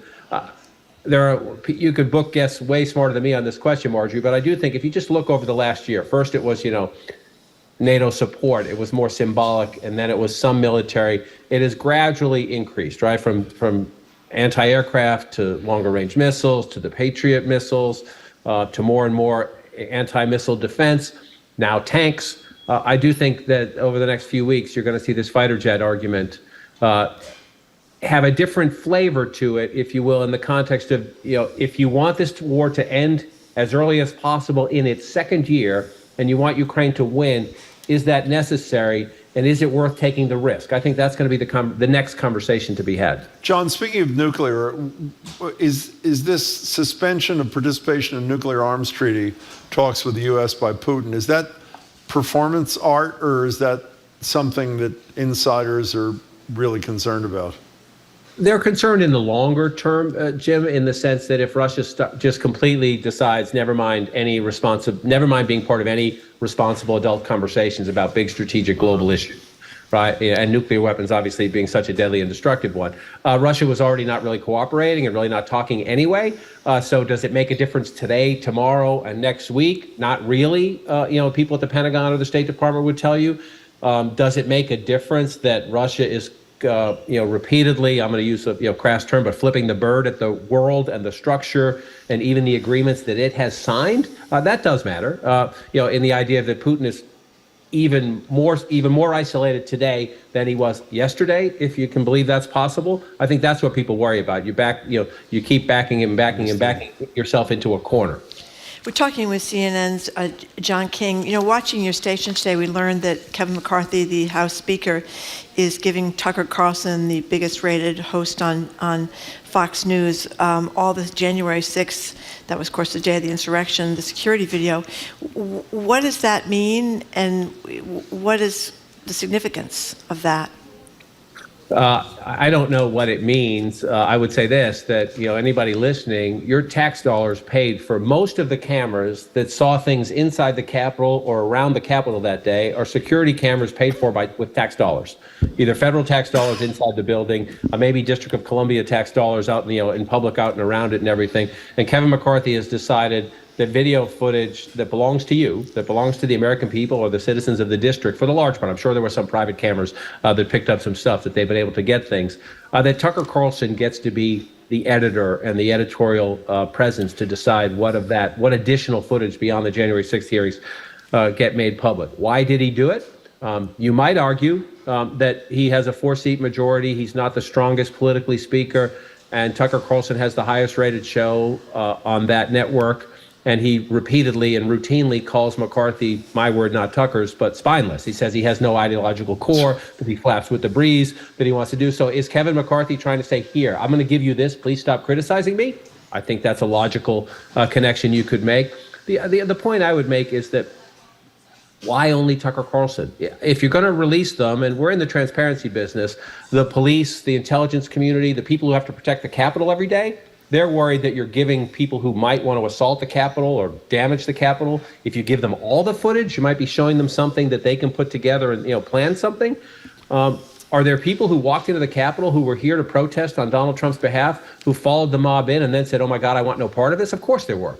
But if Tucker Carlson takes images of those people saying, leaving, walking right away, okay, I'm sure there were dozens, if not hundreds of people like that. That does not excuse hang Mike Pence, chasing, let's find Nancy Pelosi, defiling the Capitol, the House chamber, and looking through the offices, beating those police officers. So the question with Tucker Carlson, who says this was the deep state, not a pro-Trump mob, who routinely lies and spreads conspiracies, why him? I wish, I don't wish I could answer that question. I don't want to understand that world. Well, the timing of it is so bizarre, because last week we learned that Tucker Carlson and some of his colleagues knew, based on their texts back and forth among each other, that the Trump claims about a rigged election were not true. And I think he called Sidney Powell, Trump's lawyer for a while, a horrible name, said she was an idiot or something like that. And yet they went on television and said just the opposite. So I guess that doesn't matter to McCarthy or maybe the people that are his colleagues. It just seems you could have waited a couple of weeks after that. Pretty disgraceful revelation, but the and yet in your sentence is the most important part of it, Marjorie. Look, maybe I'm a dinosaur. I just think that they, to this day, go on television and say things that they know are not true. They know are not true, to keep their ratings or to keep their fans or whatever you want to call it. It's sorry, I'd rather be alone on an island. Yeah, well, and most of the journalists would get sued for that kind of thing, because if you knowingly know something is not true and you do get sued, we have the Dominion voting people that are suing them for exactly that reason, and that's why we know about this. But it's a pretty sorry state of affairs to go on and repeat things you know are not true. Anyway. So, John, are you hopeful as we're a week out from, I believe, maybe fewer days out from your favorite sports team playing its first game? John is a fairly big, talk about euphemisms, Boston Red Sox fan. What are your thoughts there, John King? I'm both nervous and you have to be optimistic. It's spring. You don't need to be a rocket scientist or a baseball savant to think that just about everything has to go right and very little can go wrong for this team to be successful. But Jim, it's February, about to be March. We have to be hopeful. We have to be optimists. And as I'm fond of saying, this is why they brew beer. Hey, did you ever go to spring training? I've never been to Fenway to Red Sox spring training. I've been to Arizona a couple of times. The Cactus League is out there, and I'm actually going back there this year. My son's spring break is the last week of spring training, and he has a cousin out in the Arizona area, so we're going to go out that way. I've never been to JetBlue. I need to get there. I'm trying to arrange to take my little guy, some quick weekend trip this year, and I hope we can pull it off. But the work schedule gods have not been in my favor just yet. Hey, John, I hope that trip happens, and it's great to talk to you. John King from CNN. Thanks so much, John. See you later. Thank you very much for being with us. We've been speaking with CNN's John King. He is CNN's chief national correspondent and host of Inside Politics, which you can catch every weekday at noon, wherever you get your CNN feed. Okay, coming up. We only have a few minutes left, but we're going to talk about something serious today at the end of the show. This week marks a year of Russia's invasion of Ukraine. As John King just said, we're going to open the lines to hear from you about President Biden's recent trip there, whether you support continued funding and arms as polls suggest, is now wavering considerably. The number to call or text 877-301-8970, 877-301.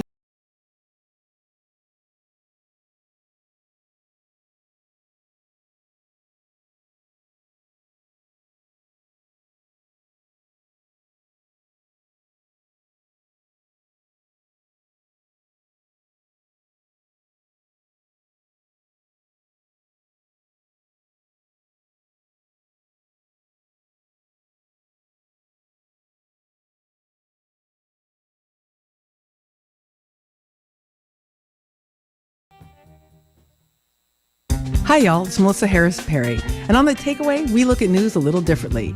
We ask tough questions and explore topics you don't always hear about. That's because we're focused on amplifying the voices of communities. And at The Takeaway, we don't just talk, we listen. We bring your voice into the conversation by asking questions about what you think. Next time on The Takeaway from WNYC and PRX. This afternoon at 2, here on GBH News 89.7. Funding for our programs comes from you and the Peabody Essex Museum, presenting Spirits, Sharon Sherpa with Robert Beer, featuring reflections on Buddhism and migration. Now on view at the Peabody Essex Museum, PEM.org. And Tools of the Mind, the research and play-based curriculum combines professional development and a comprehensive pre-K and K curriculum designed to build self-regulation skills. Learn more at toolsofthemind.org.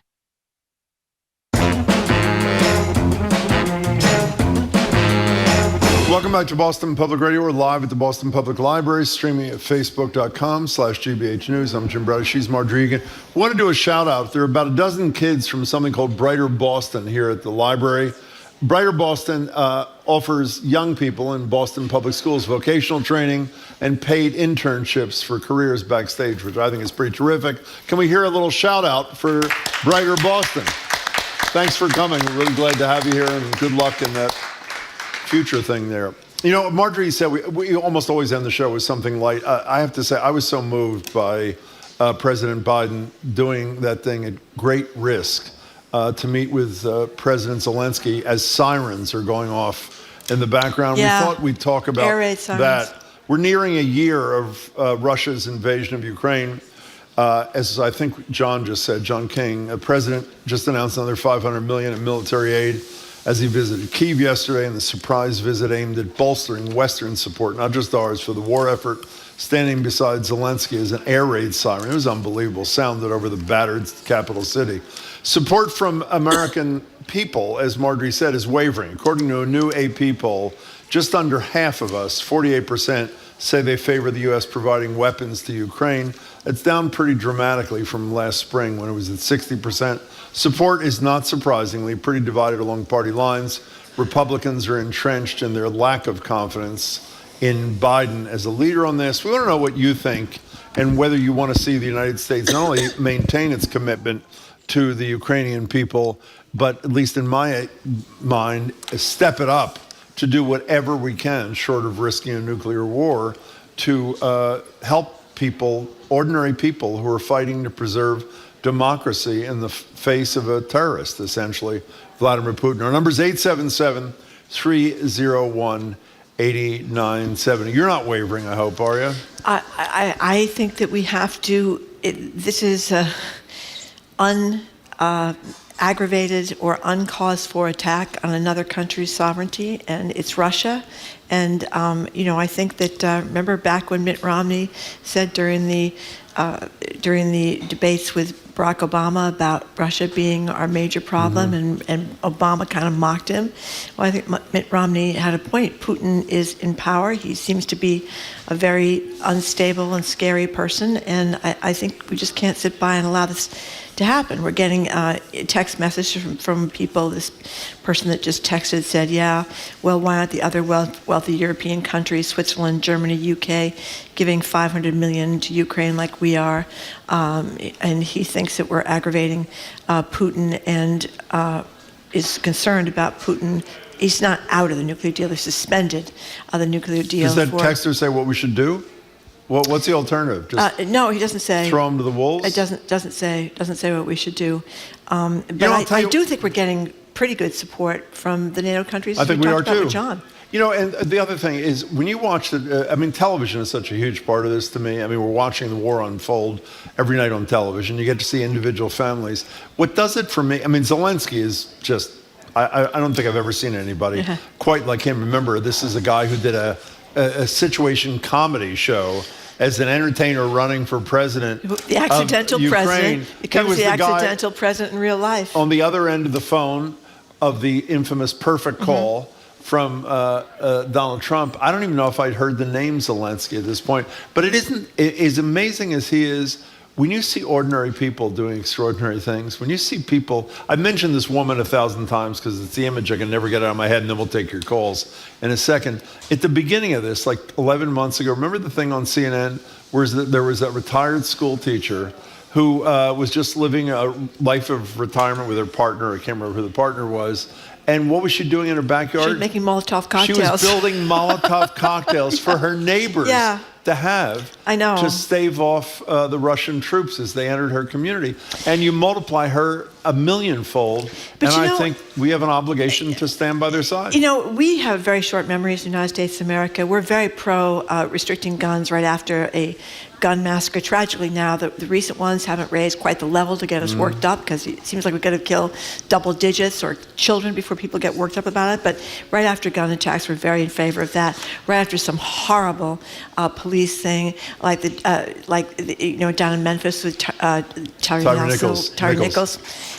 We are all upset about gun violence, or certainly people are very upset about, police violence after George Floyd. I think, Ukraine is still in the news. It's not where it was in the news.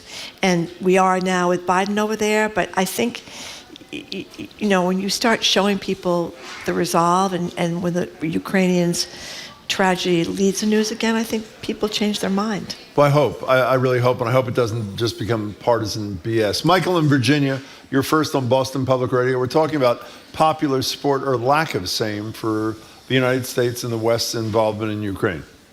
Thank you for taking my call. Hello. Hello. Wonderful day here. Thanks. I support getting America more involved, and I wanted to, like Zelensky said, this is a much broader issue. It's a decision that the whole world is making about, are we going to tolerate people like Putin and that sort of thing going on? And it might be a tipping point back to equilibrium. Like, it could be a point where it's like, no, we're not going to have invasion. The world is all connected with technology. People are seeing how people live everywhere. Everybody just wants to live. The whole, at some point, if the planet and, the human race doesn't destroy itself, we're not going to be fighting wars. That's just in our future. Hey, Michael, we got to let you go. Another horrible connection. We got the gist of your point, and thank you for making it. Do you not watch some of these images and say, what if it was me? I don't think the United States is doing enough. And I got to praise, Biden has done a brilliant job of keeping the coalition together, funneling a ton of money there. I think it was brilliant what he did yesterday, and I'm sure uplifting for struggling Ukrainians. But I have to say, the response to almost anything that military experts, I know nothing about the military, who I watch who say could help end this thing, we can't do because we're worried about a nuclear reaction from Putin. That to me makes it feel like this could go on for our lifetimes. At some point, one's got to take a risk to defend the country from horrible terrorist aggression. Well, again, I don't know. Well, I don't know either. I don't know either. But that seems to be the consensus at this moment. How would you feel if it was tables reversed and you believe that planes would make a difference in your war while you have to duck in the basement with your 3 little kids? How would you feel when you're told we can't do that? Listen, it's the same way I feel when I see people that are in desperate straits trying to get into the United States of America to avoid being killed in their home lands. We don't do what we could on many fronts. Mark in Kingston, you're next. Thank you for your call. Hi, Mark. Thanks for taking the call. Sure. I think Biden was heroic. But, there was a mention, Washington went into the war. Lincoln went into war zones, and God bless Biden, he went into a war zone. My feeling is I'm glad that he went, but I was so afraid he's so fragile that he might have made a face plant and Zelensky would have caught him. He's a great leader right now. He could not, lead our warriors. He's done a great job.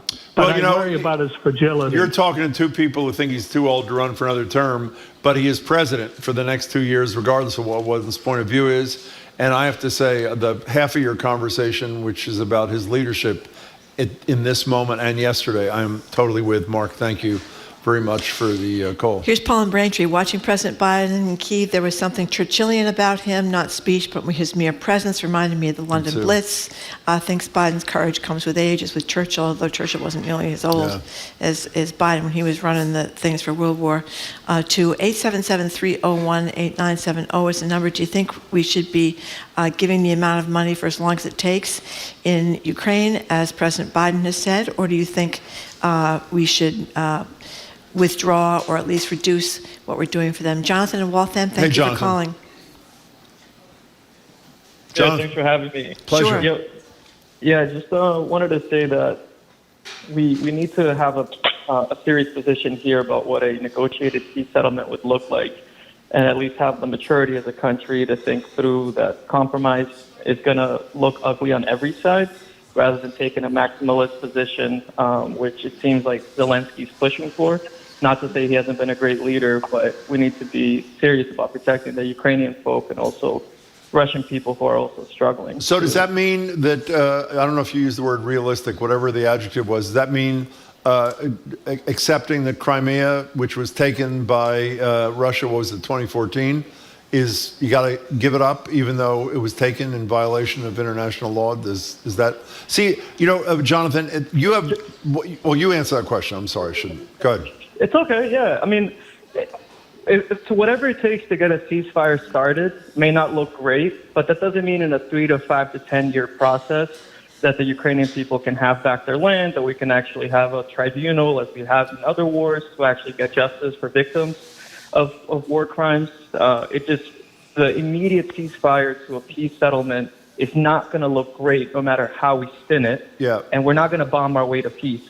Yeah, Jonathan, let me just say, you may be right, and but I can say every single person who has expertise in this area, who I spoke to while I was still doing Greater Boston, and there were quite a few, the television show, every single one said this will only be over when Putin is over. Every single one, no matter what their political stripe was, that as long as he's there, there's no compromise, there's no negotiated settlement.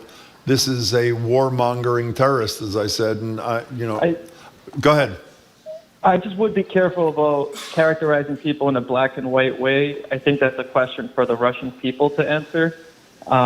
Jonathan, how can they answer the question when they're fed lies? They have no free press. They don't know what the hell's going on, so they're not making a decision. How's that poor guy Navalny that's been in prison now still for in months prison. and months You see and the months? note? You were out of commission. You see the note he wrote to his wife? Yeah. Jonathan, we really appreciate your call, though. Thank you for making it. Here's Jody from Marshfield. We need to protect Ukraine from this invasion without being driven by what will ruffle Putin. He's a narcissistic megalomaniac and will ruffle regardless That's of sort of what how we I do. feel. That's sort of how I get the nuclear thing.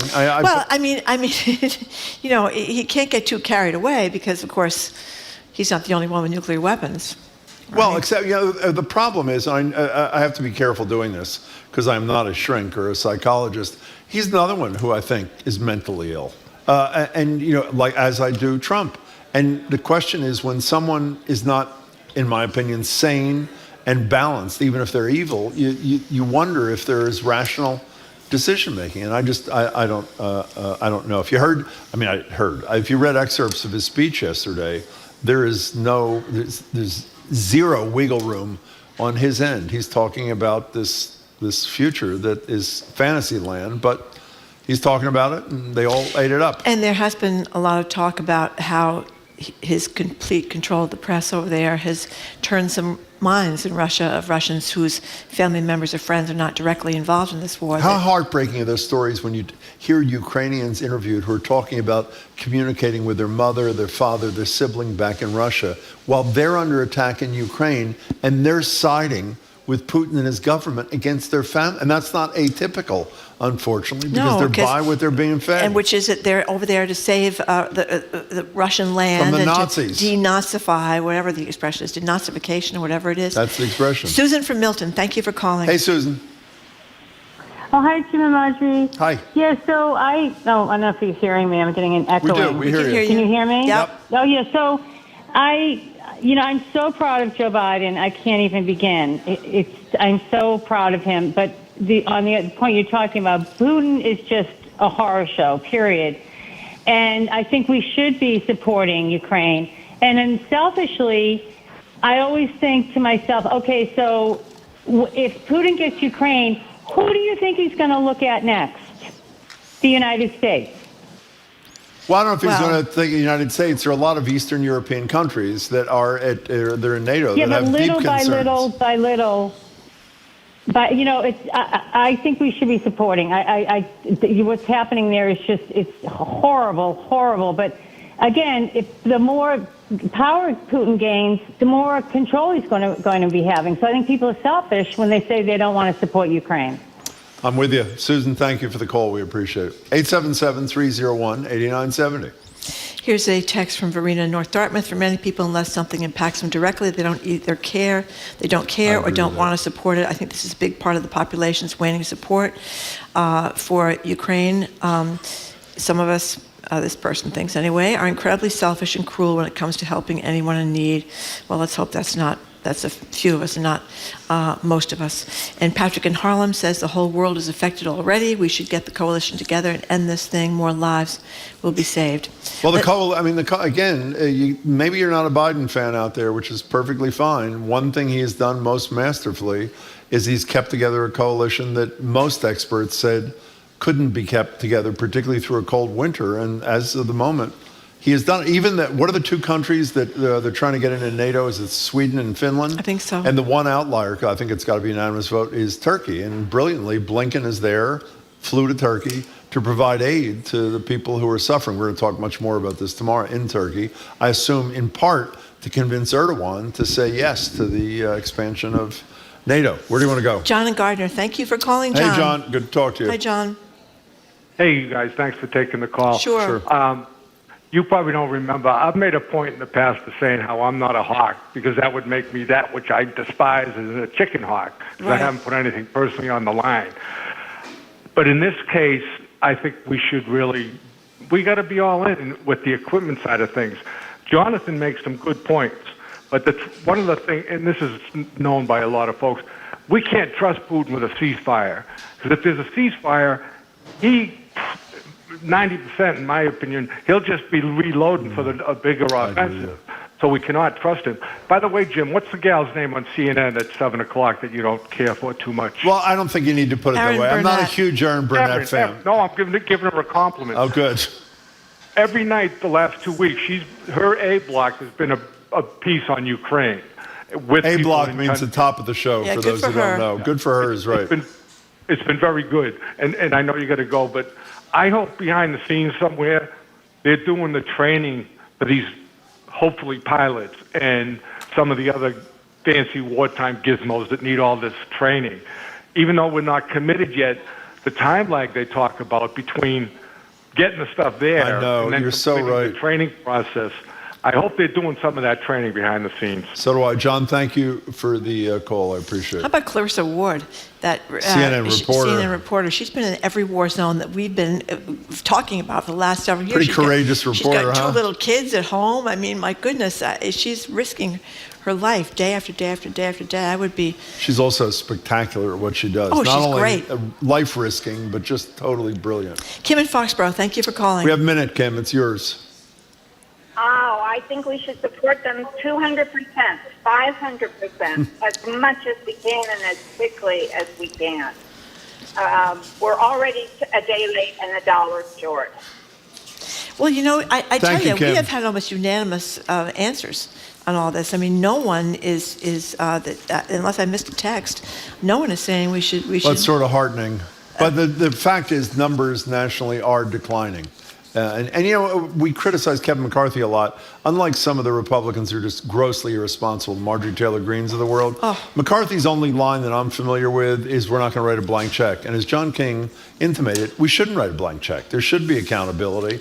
It should be careful decision makings. But as seems to be the consensus, there are people in need. There are lots of people in need around the world. But talking about Ukraine, I think we have an obligation to be there, or we're going to regret it down the line.